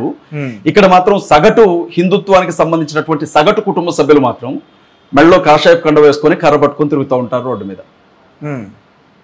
ఒకటి. రెండవది, మొన్న మధ్య కాలంలో ఒక చోట ఒక వ్యక్తిని చంపేశారు. ఇంట్లో బీఫ్ వండుతున్నాడు అని చెప్పి ఒక గుడిలో అనౌన్స్మెంట్ ఇచ్చారు డైరెక్ట్గా, పలానా ముస్లిం ఆ ఇంట్లో బీఫ్ వండుతున్నాడు, గొడ్డు మాంసం వండుతున్నాడు అని. అనగానే అతని ప్రసంగం విన్నటువంటి వ్యక్తులు వెంటనే ఆ ముస్లిం దగ్గరికి వెళ్ళిపోయి అతన్ని చంపేశారు. యూపీలో జరిగింది అది. అతన్ని చంపిన తర్వాత అతని ఇంట్లో వండుతున్నటువంటి ఆ బీఫ్ పాత్రని టెస్ట్ కోసం పంపించారు. ఇది ఏంటి అసలు, ఏ మాసం అని. అది కోడి మాసం, గొడ్డు మాసం కాదు, ఏం కాదు, అది కోడి మాసం. కానీ ఇతను బీఫ్ వండుతున్నాడు అని చెప్పడంతోనే అతను చంపేశారు వెళ్ళిపోయి. పరిస్థితి ఎంత దారుణంగా ఉందో చూడండి. ఇందులోనే ఇంకో విషయం చెప్తున్నాను. మొన్న మధ్య ఇంటర్నేషనల్ సర్వే ఒకటి, మొత్తం బీఫ్ సంస్థలు ఎన్ని ఉన్నాయి, ఎక్కడి నుంచి విదేశాలకు సరఫరా చేసేది ఎవరు, విదేశాల నుంచి మనకి తీసుకొస్తున్నది ఎవరు అని చూస్తే బీజేపీలో కీలక నేతల చేతుల్లోనే గొడ్డు మాంసాన్ని సరఫరా చేసే కంపెనీలు మొత్తం భారతదేశంలో ఉన్నాయని చెప్పి వాళ్ళ పేర్లతో సహా అనౌన్స్ చేశారు. ఎవరిని చంపుతున్నారు? ఇప్పుడు బ్రదర్, నేనేం బట్టలు కట్టుకోవాలన్నది నా ఇష్టం, నేనేం తిండి తినాలన్నది నా ఇష్టం, నేను ఎవరిని పూజించాలన్నది నా ఇష్టం. నా పర్సనల్ విషయాల్లో నీ జోక్యం ఏంటి బ్రదర్? ఇప్పుడు మీకు పప్పుచారు సాంబార్ ఇష్టం, మేము వద్దన్నామా? తినొద్దన్నామా? నెయ్యి పోసుకొని తినడం మీకు ఇష్టం, శుద్ధపప్పు, మేము వద్దన్నామా? మీరు ఆకులే తింటారు, కోళ్ళు తింటే కోళ్ళలాగా, మేకలు తింటే మేకల్లాగా అవుతారని ఆయన ఎవరు? పరిపూర్ణ కాదు, ఆయననా ఒక స్వామీజీ, ఫేమస్ స్వామీజీ, మా జగన్మోహన్ రెడ్డి గారు 11 ఎకరాలు 30 ఎకరాలు ఇచ్చాడు ఆంధ్రాలో అతనికి. నిత్యానంద కూడా కాదు, ఆయన వేరే ద్వీపం కొనుక్కున్నాడు కదా. పరిపూర్ణానంద రాజకీయాల్లోకి వెళ్ళిపోయాడు కదా. ఇంకొక ఆయన ఉన్నాడు, హిందువుల గురించి ఒక వ్యాఖ్య చేశాడు అతను. హిందువులంటే ఏమన్నాడు? కాఫీర్ అంటే వెధవా అని, మనల్ని మనమే వెధవలని పిలుచుకుందామా అని చెప్పి అతను మాట్లాడాడు. ఆ వ్యక్తి పేరు గుర్తురాట్లేదు. చాలా పెద్ద రాధా మనోహర్ దాస్ రోడ్ల మీద తిరిగే అతను కాదండి బాబు. మా జగన్ కూడా వెళ్ళి కాళ్ళ దగ్గర కూర్చుంటాడు. చంద్రబాబు గారు వెళ్ళినా, ఎవరు వెళ్ళినా కానీ ఆయన దగ్గర అట్లా కూర్చుంటారు, అట్లా నేల మీద. నేను మనుషులు ముట్టుకోనండి. వేణుస్వామి జాతకాలు చెప్పుకునేవాడు. ఆయన అదృష్టం బాగుందిలేండి, వాళ్ళ పేరు రావట్లేదు. అయితే వీళ్ళు అలా మాట్లాడతారు. ఇక్కడ జరిగేది ఇది, మేమేం తినాలో వీళ్ళు డిసైడ్ చేస్తారు. ఆయన ఇష్టం అండి, ఆయన ఇంట్లో అది తిన్నాడు. నీకు వచ్చిన నష్టం ఏంటండి? మీకు వచ్చిన నష్టం ఏంటండి? మేము గొర్రెని పవిత్రంగా భావించామనుకోండి, మీరు గొర్రెలు తినట్లేదా? కొంతమంది మేకలను పవిత్రంగా భావిస్తారు, మీరు మేకల్ని పొట్టేల్ని నరకట్లేదా గుళ్ళ ముందు? మేము అట్లాగే అడిగామా? ఆహారానికి సంబంధించినటువంటి విషయం గురించి కూడా ఇవాళ చేతులెత్తితే తిరగబడక ఏం చేస్తారు? హిందుత్వం పేరుతో కొంతమంది క్రైస్తవుల మీద దాడి చేస్తున్నారు. హిందువులు ఎప్పుడు దాడి చేయలేదు, ఒకటి. రెండవది, క్రైస్తవులు అసలు దాడి చేసిన సందర్భాలే లేవు భారతదేశంలో. క్రిస్టియన్స్ మీరు ఎప్పుడైనా వింటే క్రూసేడ్ల పేరుతో ఎప్పుడో జరిగిపోయిన ఆ యుద్ధాల గురించి మాట్లాడతారేమో కానీ, లేకపోతే స్వతంత్రానికి ముందు ఎక్కడో గోవాలో బ్రిటిష్ వాళ్ళు చేసిన విషయం గురించి మాట్లాడతారేమో కానీ, యేసుక్రీస్తు ప్రభువుని నమ్ముకున్నటువంటి వ్యక్తులు బలంగా ఏం నమ్ముతారు అని అంటే, ఒక చెంప కొడితే ఇంకో చెంప చూపించు అని అంటారు వాళ్ళు. యేసుక్రీస్తు ప్రభు చెప్పిన మాట, మహాత్మా గాంధీ చెప్పాడు అదే మాట, బైబిల్లో ఉన్న మాట అది. రెండవది, ఎవడైనా నీ ఒంటి మీద ఉండే అంగీ లాక్కొని వెళుతుంటే వాడికి పై వస్త్రాన్ని కూడా ఇచ్చేసేయి, వాడితో గొడవ పెట్టుకోకని చెప్పాడు ప్రభు. మేము అలా ఉంటాం. ఇంకోటి, మీరు ప్రార్థన చేసేటప్పుడు మీ వాళ్ళ గురించి ప్రార్థించడం కాదు, మీరు నాశనం కావాలనుకునే శత్రువుల గురించి ప్రార్థించండి అని చెప్పాడు ఆయన. ఆయన బోధలో విన్నవాళ్ళు వీళ్ళు బయటికి రారు బ్రదర్, నువ్వు ఎన్నైనా చెప్పండి దేవుడు చూసుకుంటాడు అని అంటారు వీళ్ళు. వీళ్ళు ఎక్కడ దాడి చేశారు బ్రదర్? మరి ఆంధ్రాలో జరిగింది ఏంటి? హిందూ రథం ఒకటి తగలబెట్టబడింది, అలాగే ఏదో టెంపుల్లో విగ్రహాల తలలో పాల్గొట్టారు కదా, మరి వాటి సంగతి ఏంటని మీరు అడగొచ్చు. నేను చిన్న విషయం చెప్తాను మీకు. రాజమండ్రిలో ఒక అమ్మవారి తలను తీశారు, అమ్మవారి విగ్రహం తలను పాల్గొట్టారు, మీకు గుర్తుందో లేదు? జగన్మోహన్ రెడ్డి గవర్నమెంట్ లో పెద్ద ఎత్తున గొడవలు అయ్యాయి. రాజమండ్రిలోనో వైజాగ్లోనో గొడవలు అయిన తర్వాత పోలీసులు నిందితుల్ని పట్టుకున్నారు. నిందితుల్ని పట్టుకుంటే, సీసీటీవీ ఫుటేజ్ ఆధారంగా పట్టుకుంటే, ఆశ్చర్యం ఏంటంటే ఆ అమ్మవారి తలను విరగొట్టింది ఆ గుడి పూజారి. ఆ గుడి పూజారి ఎందుకు విరగొట్టాడనంటే, స్థానికంగా ఉండే ఈ తెలుగుదేశం పార్టీ మండల అధ్యక్షులు పగలగొట్టమన్నారు, డబ్బు ఇస్తానన్నారు, డబ్బు కాసుబడి పగలగొట్టానన్నాడు. ఎవరు చేశారు సార్? నేను మీతో మొదటి నుంచి చెప్తున్నాను. నేను క్రైస్తవులు ప్రార్థనా మందిరంలోనికి వెళ్ళడానికి సంతోషపడతారు, గుడుల్లోనికి కానీ మసీదులకు కానీ వెళ్ళాలని అంటే వద్దండి మేము రాము అని అంటారు ముఖం మీద. అది వాళ్ళ విశ్వాసమే కంతే. అతను ఎందుకు వస్తాడు సార్? అసలు అది పెద్ద పాపం అనుకుంటాడు అతను. అతను ఎందుకు హిందువుల మీద దాడి చేస్తాడు? అవసరం ఏముంది అసలు?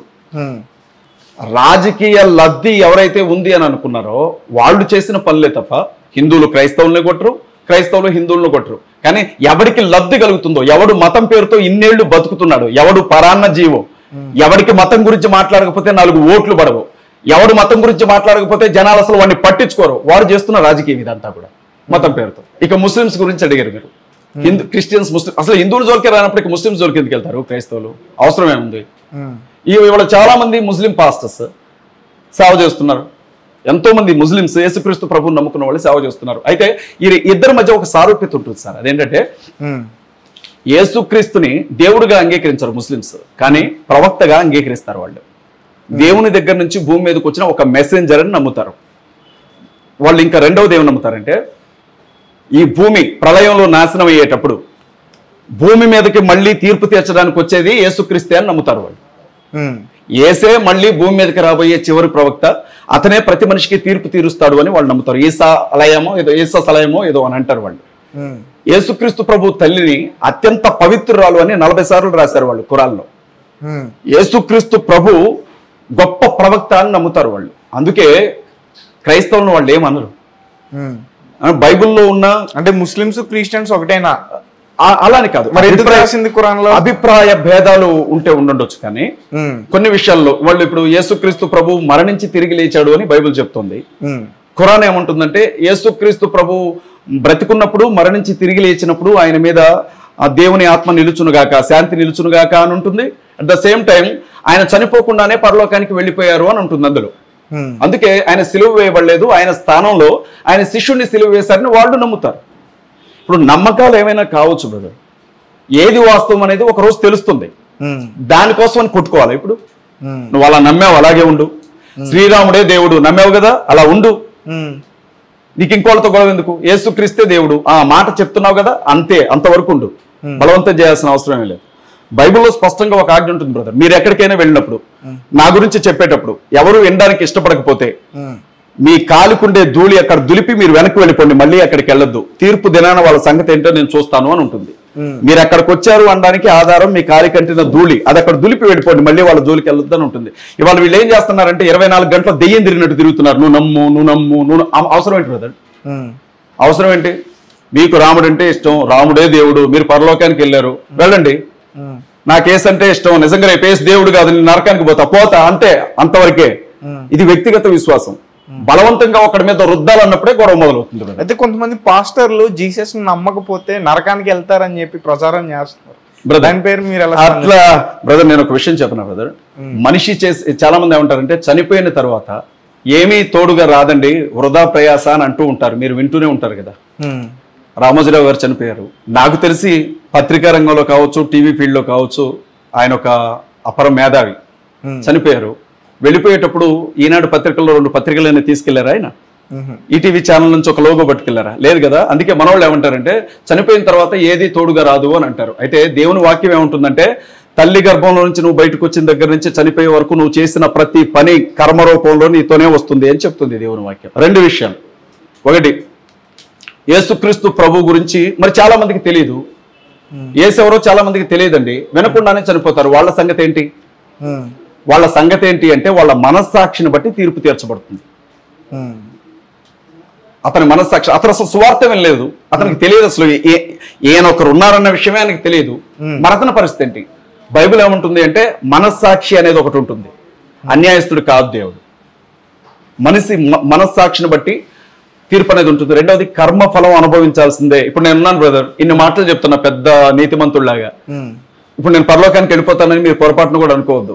నా జీవితంలో ఏదైనా లోటుపాట్లు ఉంటే, నా జీవితంలో సరైన పద్ధతి లేకపోతే, ఒకవేళ నేను కూడా మోసగాడిని అయి ఉంటే, ఇన్ని మాట్లాడిన నేను మీకంటే ఎక్కువ అగ్నిగుండంలో పాత్రుడిని అవుతానని దేవుని వాక్యం చెప్తుంది నాకు. తొందరపడేవాడు సేవలోనికి రావద్దని దేవుని వాక్యం అంటుంది. తీర్పు చాలా కఠినంగా ఉంటుందని దేవుని వాక్యం అంటుంది. మరి యేసును నమ్ము అంటే ఇప్పుడు బ్రదర్ మీరు దేన్ని బట్టి ఇది అడిగారంటే నన్ను, ఆయన చనిపోయి తిరిగి లేచిన తర్వాత 40 రోజులు తన శిష్యులతో ఉన్నప్పుడు వెళ్ళిపోయేటప్పుడు వారందరినీ ఒక చోటుకు రమ్మని కమాండ్ చేస్తారు. ఆయన ఒలీవల కొండ అంటారు ఆ ప్రాంతాన్ని. ఆ ప్రాంతం దగ్గరికి ఆ 120 మంది వచ్చి నిలవబడతారు. అక్కడ ఒక 500 మంది వరకు ఉంటారు, 120 నుంచి 500 వరకు. ఆయన్ని తీసుకెళ్ళడానికి ఆకాశం నుంచి ఒక మేఘం వచ్చింది అని దేవుని వాక్యం చెప్తా ఉంది. ఆ మేఘంతో ఆయన బయలుదేరే సమయంలో ఆయన ఒక మాట అంటారు. ఏమనంటే, ఏ పని మీద నేను భూమి మీదకి వచ్చానో ఆ పనిని పూర్తి చేసి వెళుతున్నాను. జరిగిన పనిని, నేను వచ్చిన విషయాన్ని ప్రపంచంలో ఉన్న ప్రతి ఒక్కరికి వెళ్ళి చెప్పండి. అరే కళ్ళ ముందు జరిగేది నమ్మట్లే ఇవాళ, ఎప్పుడో జరిగింది ఎవరు నమ్ముతాడు?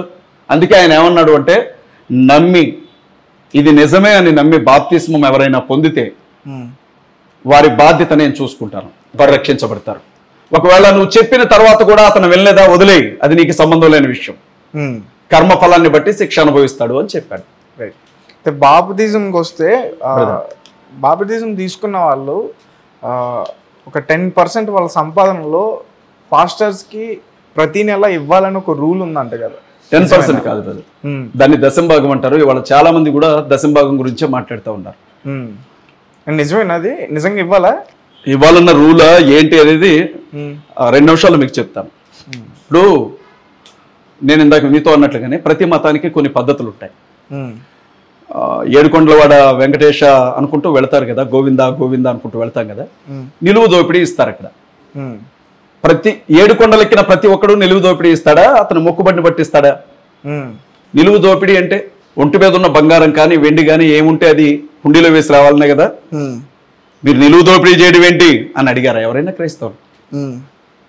మీరు ఏమన్నా దొంగలా దోచుకుంటున్నారా అని అడిగారా క్రైస్తవులు?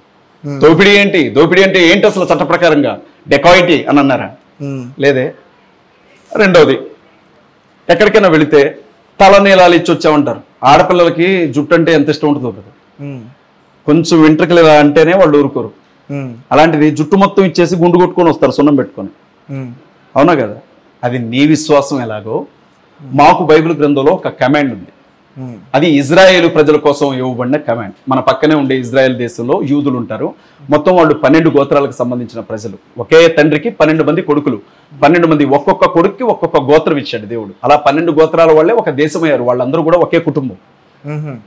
వాళ్ళ కోసం దేవుడు ఏర్పాటు చేసిన ఒక కమాండ్ ఏంటంటే దశంభాగం. దశంభాగం అంటే ఏంటంటే వాళ్ళందరూ కూడా, అందులో ఎవరు కూడా వేరే వాళ్ళు ఉండరు. వాళ్ళు కేవలం యెహోవా దేవుడిని ఆరాధించేవారు. ఆస్తి పంపకాలు జరిగిన రోజు దేవుడు ఏం చేశాడంటే 12 మంది అన్నదమ్ములకి ఆస్తిని పంచేటప్పుడు 11 మందికి ఆస్తులు పంచిపెట్టాడు. ఇజ్రాయెల్ దేశం మొత్తాన్ని కూడా పంచిపెట్టి ఒక్కడికి మాత్రం చిల్లు గవ్వ కూడా ఇవ్వలేదు. వాళ్ళకి తండ్రి ఆస్తి సమానంగా రావాలి కదా 12 మందికి. 11 మందికే ఇచ్చాడు, 12 వాడికి ఇవ్వాల. ఇవ్వకుండా ఆయన ఏమంటాడంటే మీ 11 మందికి నేను ఆస్తిని పంచిపెట్టి ఇచ్చాను, కానీ ఈ 12వ వాడు తన భార్య పిల్లలు వంశం పూర్తిగా బ్రతకాలి అనంటే ఇతన్ని నా సేవ కోసం నేను ఎన్నుకున్నాను. ఇతను ఏ పని చేయడు, ఇతను నా పరిచర్య మాత్రమే చేస్తాడు, మందిర పరిచర్య చేస్తాడు గనుక వాస్తవానికి మీ ఆస్తిలో ఇతనికి కూడా వాటా ఉంది గనుక ఇతను బ్రతకడానికి మీరు సంపాదించే సంపాదనలో నా మందిరం కోసం, ఇతను బ్రతకడం కోసం, మందిరానికి వచ్చేవాళ్ళు బ్రతకడం కోసం ఓ 10% తీసుకొచ్చి ఇవ్వండి అని వీళ్ళు చెప్పినట్లు చెప్తారు. 10% అంటే 10 రూపాయలు కాదు బ్రదర్, 21 రూపాయి 30 పైసలు, 21 రూపాయి 50 పైసలు ఉంటుంది అసలు వాస్తవంగా ఇవ్వాల్సింది. అది 10% అంటే. అది ఏం చేసేవాళ్ళు అంటే అక్కడ వాళ్ళు క్రమం తప్పకుండా మందిరానికి తీసుకెళ్లి వాళ్ళ సంపాదనలో, నెల సంపాదనలో 100లో 21 రూపాయి ఇచ్చేవాళ్ళు. అప్పుడు ఆ మందిరంలో ఉండే ప్రీచర్ ఏం చేసేవాడంటే ఒక 10 రూపీస్ ఆ 10 రూపాయలు తీసి అందులో నుంచి ఆ మందిరానికి వచ్చే వాళ్ళు ఉంటారు కదా, ఎవరైతే ఉంటారో వాళ్ళ కష్ట సుఖాల కోసం ఖర్చు పెట్టాలి. ఆ 10 రూపాయలు పక్కన పెట్టి చర్చికి వచ్చే వాళ్ళ కోసం ఖర్చు పెట్టాలి. అది ఇంకొక 10 రూపీస్ ఉంటుంది కదా, ఆ 10 రూపీస్ లో కొంత భాగం అనాథలు, దిక్కులేని వాళ్ళు, విధవరాళ్ళు, పేదవాళ్ళు ఉంటారు కదా బయట, వాళ్ళందరికీ సమాజానికి ఖర్చు పెట్టాలి. అది అతని డబ్బు కాదు. ఆ పైన 3.5 రూపీస్ ఉంటుంది కదా, అది అతని కుటుంబానికి ఖర్చు పెట్టుకోవాలి. ఇది దేవుడు నియమించిన కట్టడి. వాళ్ళకి ఇవ్వాలా వద్దా అనేది అది నీ వ్యక్తిగత నిర్ణయం. నువ్వు ఖచ్చితంగా టైట్ ఇవ్వాలి, దశంభాగం ఇవ్వకపోతే పరలోకానికి రావు అని ఎక్కడ చెప్పలా. అంటే మాకు డబ్బు నీ ఇష్టం, నీ ఇష్టం. అది నువ్వు ఇస్తావా ఇవ్వవా అన్నది నీ ఇష్టం. అది పాత నిబంధనకు సంబంధించినటువంటి విషయం అది. అయితే వాస్తవంగా వాళ్ళు ఏమవుతుందంటే మీరు నమ్మాలి, నేను ఈ మాటలు చెప్తున్నందుకు ఈ క్రైస్తవులు కూడా నన్ను మన్నించాలి. ఈ హైదరాబాద్ లో ఒక సగటు సెంట్రల్ గవర్నమెంట్ ఎంప్లాయీ ఆదాయం ఎంత ఉంటుంది? హైయర్ పొజిషన్ లో ఉండే ఒక సెంట్రల్ గవర్నమెంట్ ఎంప్లాయీ ఆదాయం ఎంత ఉండొచ్చు? 1 లక్ష రూపాయల పైన ఉంటుంది. స్టేట్ గవర్నమెంట్ లో స్కూల్ టీచర్కే ఇస్తున్నారు 1 లక్ష, 3 లక్షలు ఉంటుందా కదా. కానీ ఈ హైదరాబాద్ లో కొంతమంది పాస్టర్స్ కి నెలకి 40 నుంచి 50 కోట్ల రూపాయల దశంభాగం వచ్చే పాస్టర్స్ ఉన్నారు ఈ హైదరాబాద్ లో. ఒక్క రూపాయి కూడా ఎవరికి పెట్టరు. వాళ్ళు సంఘానికి ఖర్చు పెట్టరు, సమాజానికి ఖర్చు పెట్టరు. వచ్చిన ప్రతి రూపాయి చాలా జాగ్రత్తగా అకౌంట్ లో దాచుకుంటారు బినామీ పేర్లతో. అసలు దేవుడు అసలు దశంభాగం అంటే ఏంటి, అది ఎవరి కోసం కేటాయించాలి, అది ఎవరికి చేరాలి, దాన్ని ఎట్లా వాడాలి, అదంతా ఇప్పుడు అవసరం లేని విషయం. అంటే వాళ్ళు వాడుకుంటున్నారు. కాబట్టి చాలా మంది ఇప్పుడు కరుణాకర్ సుగ్గుణ లాంటి వాళ్ళు, శివశక్తి సంస్థ, మిగిలిన వాళ్ళు మీరు కేవలం టేత్ కోసమే మతం మారుస్తున్నారు అని చెప్పి క్రైస్తవుల మీద పడుతున్నారు. దాని పర్పస్ వేరు, అది ఏర్పాటు చేసిన పద్ధతి వేరు, దాన్ని వాడాల్సిన విధానం వేరు. కానీ వాళ్ళ అది దుర్వినియోగం అవుతా ఉంది. అది బ్రదర్ విషయం. అంటే ఈ శివశక్తి వీళ్ళతో మీరు మాట్లాడతారా? శత్రుత్వం ఏముంటుంది బ్రదర్? నేను ఎలాగో క్రీస్తు గురించి మాట్లాడుతున్నాను, ఆయన శివుడి గురించి మాట్లాడొచ్చు, లేకపోతే ఇంకొకతను విష్ణువు గురించి మాట్లాడొచ్చు. ఇప్పుడు వైష్ణవులకి శైవులకు పడుతుందా బ్రదర్? ఒకప్పుడు యుద్ధాలే జరిగాయి కదా, శివుడే దేవుడని కాదు విష్ణువే దేవుడని. మరి అలాంటిది ఒకే మతంలో ఉన్న వ్యక్తులే కొట్టుకున్నప్పుడు వేరే వేరే రిలీజియన్స్ కి సంబంధించిన వ్యక్తుల మధ్య అభిప్రాయ భేదాలు ఉంటాయి కదా, అంతే తప్ప కత్తులు పట్టుకుని నరుక్కునేంత అయితే కాదు. రైట్. అయితే ఇప్పుడు సాంగ్స్ గురించి వద్దాం. అంటే ఒకప్పుడు సాంగ్స్ నేను కూడా విన్నా, చాలా అద్భుతంగా ఉండేవి. సాంగ్స్ లో చాలా మీనింగ్ఫుల్ వర్డ్స్ ఉన్నాయి. కానీ ఇప్పుడు చూసుకుంటే సాంగ్స్ రీసెంట్ గా కాదు, ఒక 2 years 1 year అవుతుందేమో, ఒక సాంగ్ స్టైల్ మారింది, నడక మారింది, నా స్టైల్ మారింది క్రైస్తవ్యంలో. అదే ఇంకొక అతనేమో అంటావా యేసు అంటావా యేసు గుండె. నేను ఇప్పుడు మిమ్మల్ని ఒక మాట అడుగుతాను, మీరు నాకు సమాధానం చెప్పాలి. మరి మీరు నన్ను అడిగారు కాబట్టి నేను మిమ్మల్ని అడుగుతున్నాను. ఇప్పుడు చాలా చోట్ల మనకి వినాయక చవితికి కానివ్వండి, దసరాకి కానివ్వండి, లేకపోతే సంక్రాంతికి కానివ్వండి, లేకపోతే దీపావళికి కానివ్వండి, కృష్ణాష్టమి, లేకపోతే శ్రీరామనవమి, వీటిల్లో సినిమా పాటల ట్యూన్స్ తో దేవుని పాటలు పాడుతుంటారు. విన్నారా మీరు ఎప్పుడైనా? సినిమా పాటల ట్యూన్స్ తో ఒకటి నన్ను చెప్పను, సరే అడగండి. పాడుతుంటారు. రెండవది, ఎదురుగా స్వామి వినాయకుని విగ్రహం ఉంటుంది. ఏ పూజ చేసే ముందైనా ఆయన్ని పూజిస్తారు, సకల అరిష్టాలు దూరం చేస్తాడు ఆయన అని. ఆయన వినాయకుడి విగ్రహం అక్కడ పెట్టి ఈ పేటకు నేనే మేస్త్రి అని పాటలు పెడతారు. వాస్తవా కదా? ఇంకొంచెం దారుణం, రెండో రోజు మూడో రోజులైతే ఇక రంబోలో పాటలే, మామూలుగా ఉండదు. ఇక స్టేజ్ మీద రికార్డింగ్ డాన్స్, బ్రేక్ డాన్స్లు జరుగుతూ ఉంటాయి. అవి ఎప్పుడైనా ఏంటని అడిగారా? సరే, అది వాళ్ళ పద్ధతి అనుకోండి, వదిలిపెట్టండి. కానీ క్రిస్టియానిటీలో బ్రదర్ ఇవాళ మా దరిద్రం ఏంటంటే, ప్రతి వస్తువుకి డూప్లికేట్ ఒకటి తయారైనట్లు నిజమైన క్రైస్తవులకి డూప్లికేట్ గా ఎంతో మంది క్రైస్తవులు, నిజమైన పాస్టర్స్ కి డూప్లికేట్ గా ఎంతో మంది పాస్టర్స్ వచ్చారు. వాడు ఇంకా ఊ అంటావా దగ్గరే ఆగాడు. ఇంకా రేపెంత దరిద్రం చూడాల్సి వస్తుందో.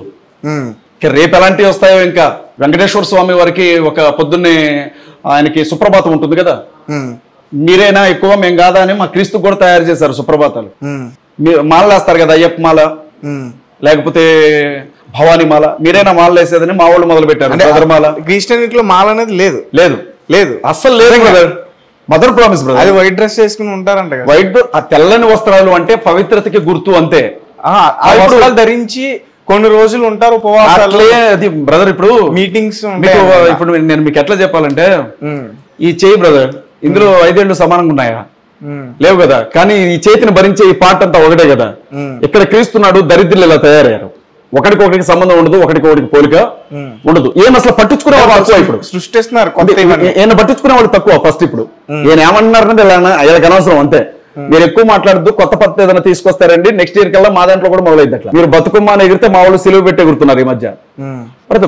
మతం అన్న ప్రతి చోట ఈ దరిద్రాన్ని భరించాల్సిందే బ్రదర్. అందుకే క్రిస్టియానిటీ గురించి ఏమంటారంటే, ఇది మతం కాదు, ఇది మార్గం అంటారు.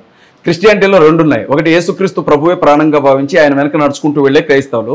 రెండవది మేము కూడా క్రైస్తవులు అనుకునే క్రైస్తవ మతంలో ఉన్నవాళ్ళు. ఆ మతంలో ఉన్న దరిద్రంతో జరుగుతుంది ఇదంతా కూడా. అంటే హిందువుల దగ్గర నుంచి చూసి కాపీ కొట్టారు అనుకోవచ్చా? అనుకోవడం ఏంటి బ్రదర్, వచ్చిందే ఇక్కడ. ఇప్పుడు బై బర్త్ క్రైస్తవులను పుట్టుకొని వచ్చేస్తున్నారా? అందులో నుంచో ఇందులో నుంచో ఏసుని తెలుసుకొని వచ్చేవాళ్లే కదా. మరి ఎక్కడికి పోతాయి ఆ బుద్ధులన్నీ కూడా?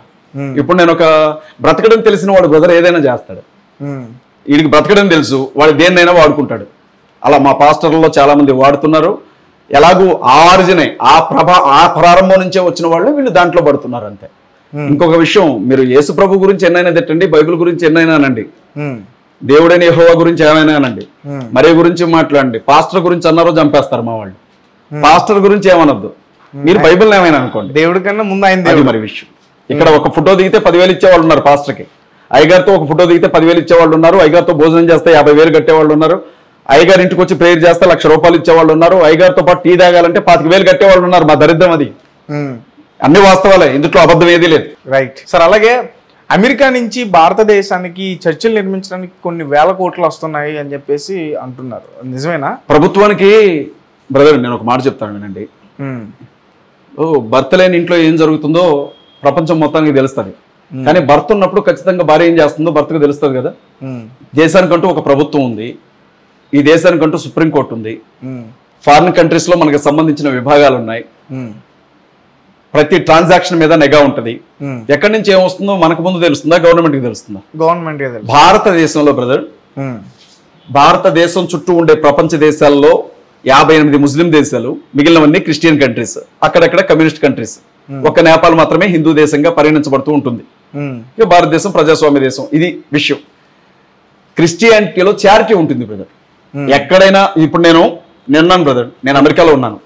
ఇక్కడ పలానా వ్యక్తి చావు బ్రతుకుల్లో ఉన్నాడని మీ దగ్గర నుంచి ఒక కాల్ వస్తే చాలు, మీరు నాకు నమ్మకమైన వ్యక్తి అయితే చాలు, నేను 1,00,000 పంపిస్తాను మీకు, వెంటనే అతనికి సాయం చేయండి అని. కానీ అతని దగ్గరికి వెళ్తా డబ్బు ఇతనే తీసుకుంటాడు మంచిలో. కానీ సహాయం చేయడానికి వస్తున్నారు, ఇప్పుడు చాలా మంది మీరు చూడండి బ్రదర్. అందుకే క్రిస్టియన్ మిషనరీ స్కూల్స్ ఉంటాయి, క్రిస్టియన్ కాలేజెస్ ఉంటాయి, క్రిస్టియన్ హాస్పిటల్స్ ఉంటాయి, క్రిస్టియన్ అనాథాశ్రమాలు ఉంటాయి. క్రిస్టియానిటీలో చారిటీ అంటేనే క్రిస్టియన్స్ గుర్తొస్తారు. ఇప్పుడు బీజేపీ గవర్నమెంట్ వచ్చిన తర్వాత దాదాపు 1200 NGO ఆర్గనైజేషన్స్ మీద నిషేధాన్ని విధించారు. భారతదేశానికి ₹1 రావాలన్నా నరేంద్ర మోదీ కంటి చూపును దాటి రావాలి. FCRI అనే ఒక అకౌంట్ ఉంటుంది బ్రదర్. FCRI అంటే ఫారిన్ కంట్రీస్ నుంచి డబ్బు ఎక్కడికి రావడానికి ఉపయోగించుకునే అకౌంట్. ఆ అకౌంట్లన్నింటినీ రద్దు చేశారు. ఆ అకౌంట్లన్నిటి మీద నిషేధం విధించారు. సెంట్రల్ గవర్నమెంట్ కి తెలియకుండా రూపాయి బిళ్ళ కూడా ఫారిన్ నుండి రాదు. వస్తే ఏదైనా పర్సనల్ అకౌంట్ కి 1 లక్ష 2 లక్షలు రావడమే తప్ప. ఒకవేళ అంత నిజంగా ఉండుంటే మన వాళ్ళు అసలు దేవుడినే నమ్మని వాడికి ఏ దేవుడైతే ఏంటి బ్రదర్? బాబా అవతారం ఎత్తొచ్చు, పాస్టర్ అవతారం ఎత్తొచ్చు, మౌలానా అవతారం ఎత్తొచ్చు. మోసపోయే మంది ఉన్నారు కదా, మోసం చేయడం ఎంతసేపు. మీకు ఏమైనా వస్తాయి సార్ ఫండింగ్స్? మీకు మీ చర్చ్ నా చర్చ్ లో ఉండేది 30 మంది. నాదొక రేకుల చర్చ్. నాకేమొస్తాయి అంటారు? అయితే నాకు 4 యూట్యూబ్ ఛానల్స్ ఉన్నాయి brother. CMDF media, pastor Ajay Babu official, pastor Ajay Babu live TV, అలాగే ATV అని నాకు 4 ఛానల్స్ ఉన్నాయి. ఏ న్యూస్ అని. ఈ ఛానల్స్ లో నాకు దగ్గర 1 లక్ష మంది సబ్స్క్రైబర్స్ ఉన్నారు. నేను ఎవరికైనా ఏదైనా హెల్ప్ చేయాలి అని నేను అనుకుంటే, అది రీజనబుల్ అనుకుంటే, నేను వీడియో మాట్లాడేటప్పుడు జరిగిన నష్టం ఏంటో, మనం ఎందుకు సపోర్ట్ చేయాలో ఒక మాట చెప్తాను. చెప్పినప్పుడు ₹100 దగ్గర నుంచి ₹1,00,000 వరకు నాకు పంపాలి అని అనుకున్న వాళ్ళు నాకు పంపిస్తారు. నాకే అవసరం అనుకోండి, నేను చెప్తాను. లేదు పలానా వ్యక్తికి అవసరం చెప్తాను. అలా చెప్పినప్పుడు ఏమవుతుంది అని అంటే, నన్ను ప్రేమించేవాళ్ళు, నన్ను ఇష్టపడేవాళ్ళు, నా మీద ఒక నమ్మకం ఉన్నవాళ్ళు నాకు డబ్బు పంపిస్తారు. ఆ పంపించిన డబ్బులో కొంత నా ప్రయాణ ఖర్చులకి, నా భోజన ఖర్చులకి, నా ఇంటి ఖర్చులకి కొంత నేను ఉంచుకొని మిగతా డబ్బు ఎవరికి చేరాలో వారికి చేరుస్తాను బ్రదర్. అలా నాకు మనీ వస్తుంది చేతికి, అంతే తప్ప ఫారిన్ కంట్రీస్ నుండి సపోర్ట్ కానీ అట్లా ఏమి ఉండదు బ్రదర్. ఆ అకౌంటే లేదు నాకు. 4 అకౌంట్లు ఉన్నాయి. నేనే చెప్తాను. IDBI బ్యాంక్ అకౌంట్ ఒకటి రైల్వే స్టేషన్ దగ్గర, SBI బ్యాంక్ అకౌంట్లు 2, కరెంట్ అకౌంట్ ఒకటి, సేవింగ్ అకౌంట్ ఒకటి NTR మార్గ్ దగ్గర. మొన్న ఎలక్షన్స్ లో ఎంపీగా పోటీ చేసినప్పుడు కెనరా బ్యాంక్ లో ఒక అకౌంట్ ఓపెన్ చేసాం. ₹656 అలాగ ఉన్నాయి. అందులో ఈ 4 అకౌంట్లు. 0 అకౌంట్. ఎంత ఉంటుంది బ్యాలెన్స్ మీది బ్యాంక్ అకౌంట్ బ్యాలెన్స్? మొత్తం కలిపితే బ్రదర్ ఒక్కొక్కసారి 1 లక్ష నుంచి 5 లక్షల వరకు ఉండొచ్చు, లేకపోతే ఒక్కొక్కసారి 5 లక్షల నుంచి 10 లక్షల వరకు, ఒక్కొక్కసారి ₹1,000 కూడా ఉండకపోవచ్చు. ఉంటే ఉండొచ్చు, లేకపోతే లేకపోవచ్చు బ్రదర్. అంతే, ఇక అంతకు మించి ఎక్కువ ఉండదు బ్రదర్. మొత్తం ఎతికినా నేను మీకు అకౌంట్ నెంబర్తో సహా చెప్తాను, చెక్ చేసుకోవచ్చు నిరభ్యంతరంగా వెళ్ళిపోయి. అంతకంటే ఎక్కువ ఉంటుందని అడగవచ్చు మీరు. రైట్. అయితే రాధా మనోహర్ గారిని మీరు టార్గెట్ చేసినట్టు అనిపించింది. నేను ఎవరిని ఆయన రాసలీలలో అని చెప్పేసి చెప్పిందే కదా, నేను చెప్పలేదు కదా. అది రాసలీల చేసుకోనండి, లేకపోతే ప్రత్యేకంగా ఒక లాడ్జీ నడుపుకోనండి, నాకేంటి సార్? అతని పర్సనల్ లైఫ్ గురించి నాకెందుకు? మా అన్న, మా నాన్న, మా బామ్మరిదే నేను అతని గురించి మాట్లాడడానికి. ఆయన ఇష్టం సార్. ఆయన హిందువులు నమ్మేవాళ్ళు ఉంటారు, ఆయన వాళ్ళకి చెప్తున్నాడు. ఆయన శిష్యురాలుగా పనిచేసిన ఆవిడే రాధా మనోహర్ గారు రాసలీల చూడండి ఒక వీడియో పెడితే, మా సార్ చాలా మంచోడు కదా రాధా మనోహర్ దాస్, ఆయన కూడా BC అనుకుంటా దాసులు వాళ్ళు. ఒక రోజు రాత్రిపూట ప్రార్థనా మందిరం దగ్గరికి వెళ్ళాడు. ఇప్పుడు సహజంగా దొంగలు ఎప్పుడు వెళ్తారు సార్? దొంగలు ఎప్పుడు వెళ్తారు? అర్ధరాత్రి పూట కదా. అర్ధరాత్రి పూట చర్చి ముందుకు వెళ్ళి చర్చి డోర్ కంటిస్తున్నాడు పాంప్లెట్లు. కనపట్లేదు ఏంట్రా ఇక్కడ అనుకుంటా. రాముడు పాంప్లెట్లో, కృష్ణ పాంప్లెట్లో చర్చి కంటించడం ఏంటి సార్? బుద్ధి లేకపోతే, పళ్ళు రాలగొట్టేవాళ్ళు లేకపోతే సరే. అందుకే నేను దాని గురించి రియాక్ట్ కావాల్సి వచ్చింది. ఇప్పుడు 100 మెసేజ్లు పెడతాడు, అడగండి ఆయన్ని. అజయ్ బాబుకి మీరు మెసేజ్ చేస్తారంటే కానీ మెసేజ్ చూసిన మరుక్షణమే బ్లాక్ చేస్తాను. ఎందుకంటే నేను చెప్పేది అర్థం చేసుకునే మైండ్ అక్కడ ఉంటే మాట్లాడొచ్చు. కొన్ని మైండ్లో పేడే ఉంటుంది, ఏముండదు అక్కడ. మనం ఏం చెప్తున్నాం అనేది వాడికి అనవసరం. వాడేదో చెప్పాలనుకుంటాడు, మనం వినాలి, అగ్రి కావాలి. వాడి దగ్గర సబ్జెక్ట్ ఉంటుందా అంటే అది ఉండదు. వాదోపవాదం చేయాలన్నమాట. నాకేం తెలియదు బ్రదర్, మీకు కొంచెం ఎక్కువ తెలుసు. మన ఇద్దరం మాట్లాడుకుంటే మీరు నా దృష్టికి పిచ్చోళ్ళగా కనపడతారు కదా. నేను అందుకే వెళ్తా మాట్లాడు. డిబేట్లో కూడా పోను బ్రదర్. నేను పిలిచిన ఆయనతోనే కదా, అసలు ఎవరితో పోను నేను డిబేట్లకి. నేను అనుకున్నది ఏంటో నేను చెప్తాను. 1 గంట నా లైఫ్లోనే ఫస్ట్ టైం బ్రదర్. నేను TV9కి వెళ్ళా, NTVకి వెళ్ళా, అన్ని ఛానల్స్కి వెళ్ళా. ఎప్పుడు రాజకీయాల గురించి మాట్లాడే తప్ప పార్టీ అధికార ప్రతినిధిగా రిలీజియస్ విషయాలు మాట్లాడాల. నా జీవితంలోనే మొదటిసారి ఒక ఛానల్కి రిలీజియస్ విషయాల గురించి నేను మాట్లాడడానికి రాడు. ఓకే, ఫస్ట్ టైం నేను వచ్చింది, మీరు చూడండి. రైట్, డిస్కస్ చేయను బ్రదర్. నాకు అసలు వాదోపవాదాలకే వెళ్ళను నేను. నువ్వు నమ్ముతున్నావు కదా పలానానే నిజమని నమ్ము, నేను ఎవడొద్దన్నా. నేనైతే వద్దనలా. నీకు ఇంకేమైనా కావాలంటే చెప్పిస్తా, తీసుకెళ్ళి ఖర్చు పెట్టు. కానీ నేను ఒకటి చెప్తాను, నేను నమ్మింది అది సత్యం అని నేను నమ్మాను. కాబట్టి నీకు నచ్చితే నమ్ము, లేకపోతే లేదు. ఇప్పుడు నా పక్కన చాలా మంది ఉంటారు బ్రదర్. కొంతమంది బుద్ధుడిని నమ్ముకున్న వాళ్ళు ఉంటారు నా పక్కన. ఇంకొంతమంది అసలు దేవుడే లేడు అనే వాళ్ళు ఉంటారు. ఇంకొంతమంది హిందువులు ఉంటారు, ఇంకొంతమంది క్రైస్తవులు. అయినా అందరం కూర్చొని ఇంట్లో కడుపు నిండా అన్నం తింటాం. ఏ రోజు కూడా నేను దేవుని గురించి మాట్లాడను, నాకు అవసరం లేదు. నేను ఎక్కడ చెప్పాలో ఏం చెప్పాలో అక్కడ ఆ స్థానంలో నేనేంటో అక్కడ మాట్లాడి వెళ్ళిపోతానంతే. నాకేమన్నా నువ్వు మట్టి ప్రసాద్ ఖమ్మం జిల్లా BMP అధ్యక్షులు, అంబేద్కర్ వాది, ఆయన పరలోకానికి తేకపోతే నువ్వు పరలోకానికి రావద్దని నాకేం ప్రభు చెప్పలా. నాకేంటి దరిద్రం? నేను విషయం చెప్తాను మీకు చెప్పినట్లుగానే ఆయనకి. ఇక ఆ తర్వాత మళ్ళీ మాట్లాడాక ఆయనతో మామూలుగా మాట్లాడుకుంటాం అంతే. రైట్. అంటే మొత్తానికి అంటే ఈ క్రిస్టియన్స్ లో కొంతమంది ఇలాగా తప్పుడు పాస్టర్లు వచ్చి కొంతమంది తప్పుదావ పట్టిస్తున్నారని చెప్పేసి మీరు ఫైట్ చేస్తున్నారు. బ్రదర్ చివరిగా నేను ఒక మాట చెప్తాను, అందరం బాగుండాలి బ్రదర్, కలిసి ఉందాం. హిందూ గొళ్ళని రెస్పెక్ట్ ఇస్తున్నాం, హిందూ దేవీ దేవతలకి రెస్పెక్ట్ ఇస్తున్నాం. కొంతమంది నోటి దోల ఎందుకు బ్రదర్, నువ్వు వాక్యం చెప్తున్నావు, దేవుని గురించి చెప్పు, నీకు హిందూ దేవీ దేవతల గురించి ఎందుకు, రాళ్ళు రప్పలను నువ్వు అనాల్సిన అవసరమే ఉంది, నీకు అవసరం లేదు కదా, నీ పనేదో నువ్వు చేసుకో. అట్లా కాకుండా దారిన పోయేవాడిని చెవి పెట్టి లాగినట్టు కొంచెం ఎక్స్ట్రాలు చేసే చోట గొడవలు జరిగాయి. అయితే ఇప్పుడు అది ఒక సంస్కృతి అయిపోయింది. లెక్కలేనన్ని చర్చలు తగలబెట్టారు. ఛత్తీస్గఢ్ లో తిమోతి అనే పాస్టర్ గారిని తుపాకీతో కాల్చిన చోట గుండెల్లో కత్తిపెట్టి పొడిచారు బ్రదర్. ఆయన చచ్చిపోయే వరకు అలా పొడుస్తూనే ఉన్నారు. తిమోతిలో సంవత్సరం అవుతుంది తిమోతి గారిని. ఎంతో మందిని చంపారు. ఇట్లా డైరెక్ట్ చర్చిలోకి వచ్చేసి కొట్టేస్తున్నారు అంతే. ఇంట్లో ప్రేయర్ జరుగుతుంటే వచ్చి కొడుతున్నారు. ఉత్తరప్రదేశ్ ముఖ్యమంత్రి యోగి ఆదిత్యనాథ్ చేసే అరాచకాలకు అసలు అంతు పంతే ఉండదు. ఇంట్లో ప్రేయర్ జరిగితే బుల్డోజర్తో కూల్చేస్తామని వార్నింగ్ ఇచ్చాడు ఓపెన్ గా. అసలు రాజ్యాంగాన్ని మారుస్తా ఉన్నారు. ఇప్పుడు 400 సీట్లు వచ్చుంటే ఇండియన్ కాన్స్టిట్యూషన్ మార్చేసేవాళ్ళు. క్రిస్టియన్స్ కి ముస్లిమ్స్ కి ఓటు హక్కు తీసేస్తామంటున్నారు.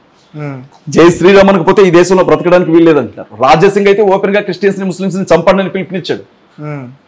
ఢిల్లీ నడిబొడ్డున స్వామి మహామండలేశ్వర స్వామీజీ అయితే ముస్లిం చంపడానికి సిద్ధపడాలి, హిందువులు కత్తులు కొనుక్కోవాలి అని చెప్పాడు. ఓపెన్ గా అన్ని బిట్లు ఇస్తాను నేను మీకు. ఇవాళ ఏం జరిగిద్దో రేపు ఉన్న భయంలో ఉన్నారు క్రైస్తవులు. నిజంగా తిరగబడే వాళ్ళు అయితే సార్ మీరు ఒక మాట తప్పుగా అనుకోవద్దు, అన్ని రకాల మాసాలు తింటాం, ఒక పంది మాసం తప్ప క్రైస్తవులు, కుక్క పంది తప్ప తినేవి మేము ఎంత కట్టుకుంటాం సార్. మీరు ఒక దెబ్బ కొట్టేలోపు 100 దెబ్బలు కొడతాం మేము. కానీ కొడితే కుట్టాడులే అనుకొని వెళ్ళిపోతామే తప్ప ఇంకో దెబ్బ కొడతారా అని ఇటు చేస్తే నువ్వు క్రైస్తవుడివేనా అంటారు మా వాళ్ళు వెనక నుంచి. అది సార్ మా బతుకు. మమ్మల్ని టార్గెట్ చేస్తే ఏమొస్తుంది సార్? ఏదైనా తప్పు ఉంటే తప్పు అని చెప్పండి, సరిదిద్దుకుంటాం తప్ప మీరు చంపేస్తా పొడిచేస్తా అంటే అందరూ మంచోళ్ళు ఉంటారు సార్. నాలాంటి మెంటల్ గాడు కూడా ఉంటాడు.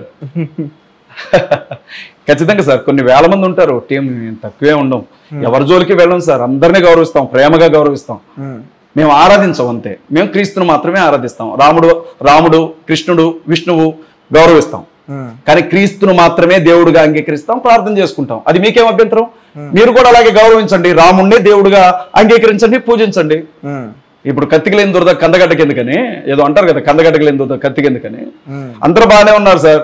10 ఏళ్ల క్రితం బాయి అనుకుంటూ తిరిగాం. ఈ బీజేపీ ఎప్పుడైతే అధికారంలోకి వచ్చిందో ఆర్ఎస్ఎస్ విశ్వ హిందూ పరిషత్ బజరంగ దళ్ పుణ్యమా అని ఇదిగో దేశం ఈ స్థితిలో ఉంది సార్. అది విషయం. Okay sir, thank you so much. మీకు ప్రత్యేకమైన వందనాలు. ఇంత ఓపికతో నా మాటలన్నీ విన్నారు. అలాగే రెడ్ టీవీ ప్రేక్షకులందరికీ కూడా చాలా కృతజ్ఞతలండి. రెడ్ టీవీని సబ్స్క్రైబ్ చేయండి. రెడ్ టీవీకి సంబంధించినటువంటి విషయాలను మిగతా వరకు షేర్ చేయండి, పంచుకోండి. మీ అందరికీ వందనాలు. Thank you so much. Thank you sir. Thank you.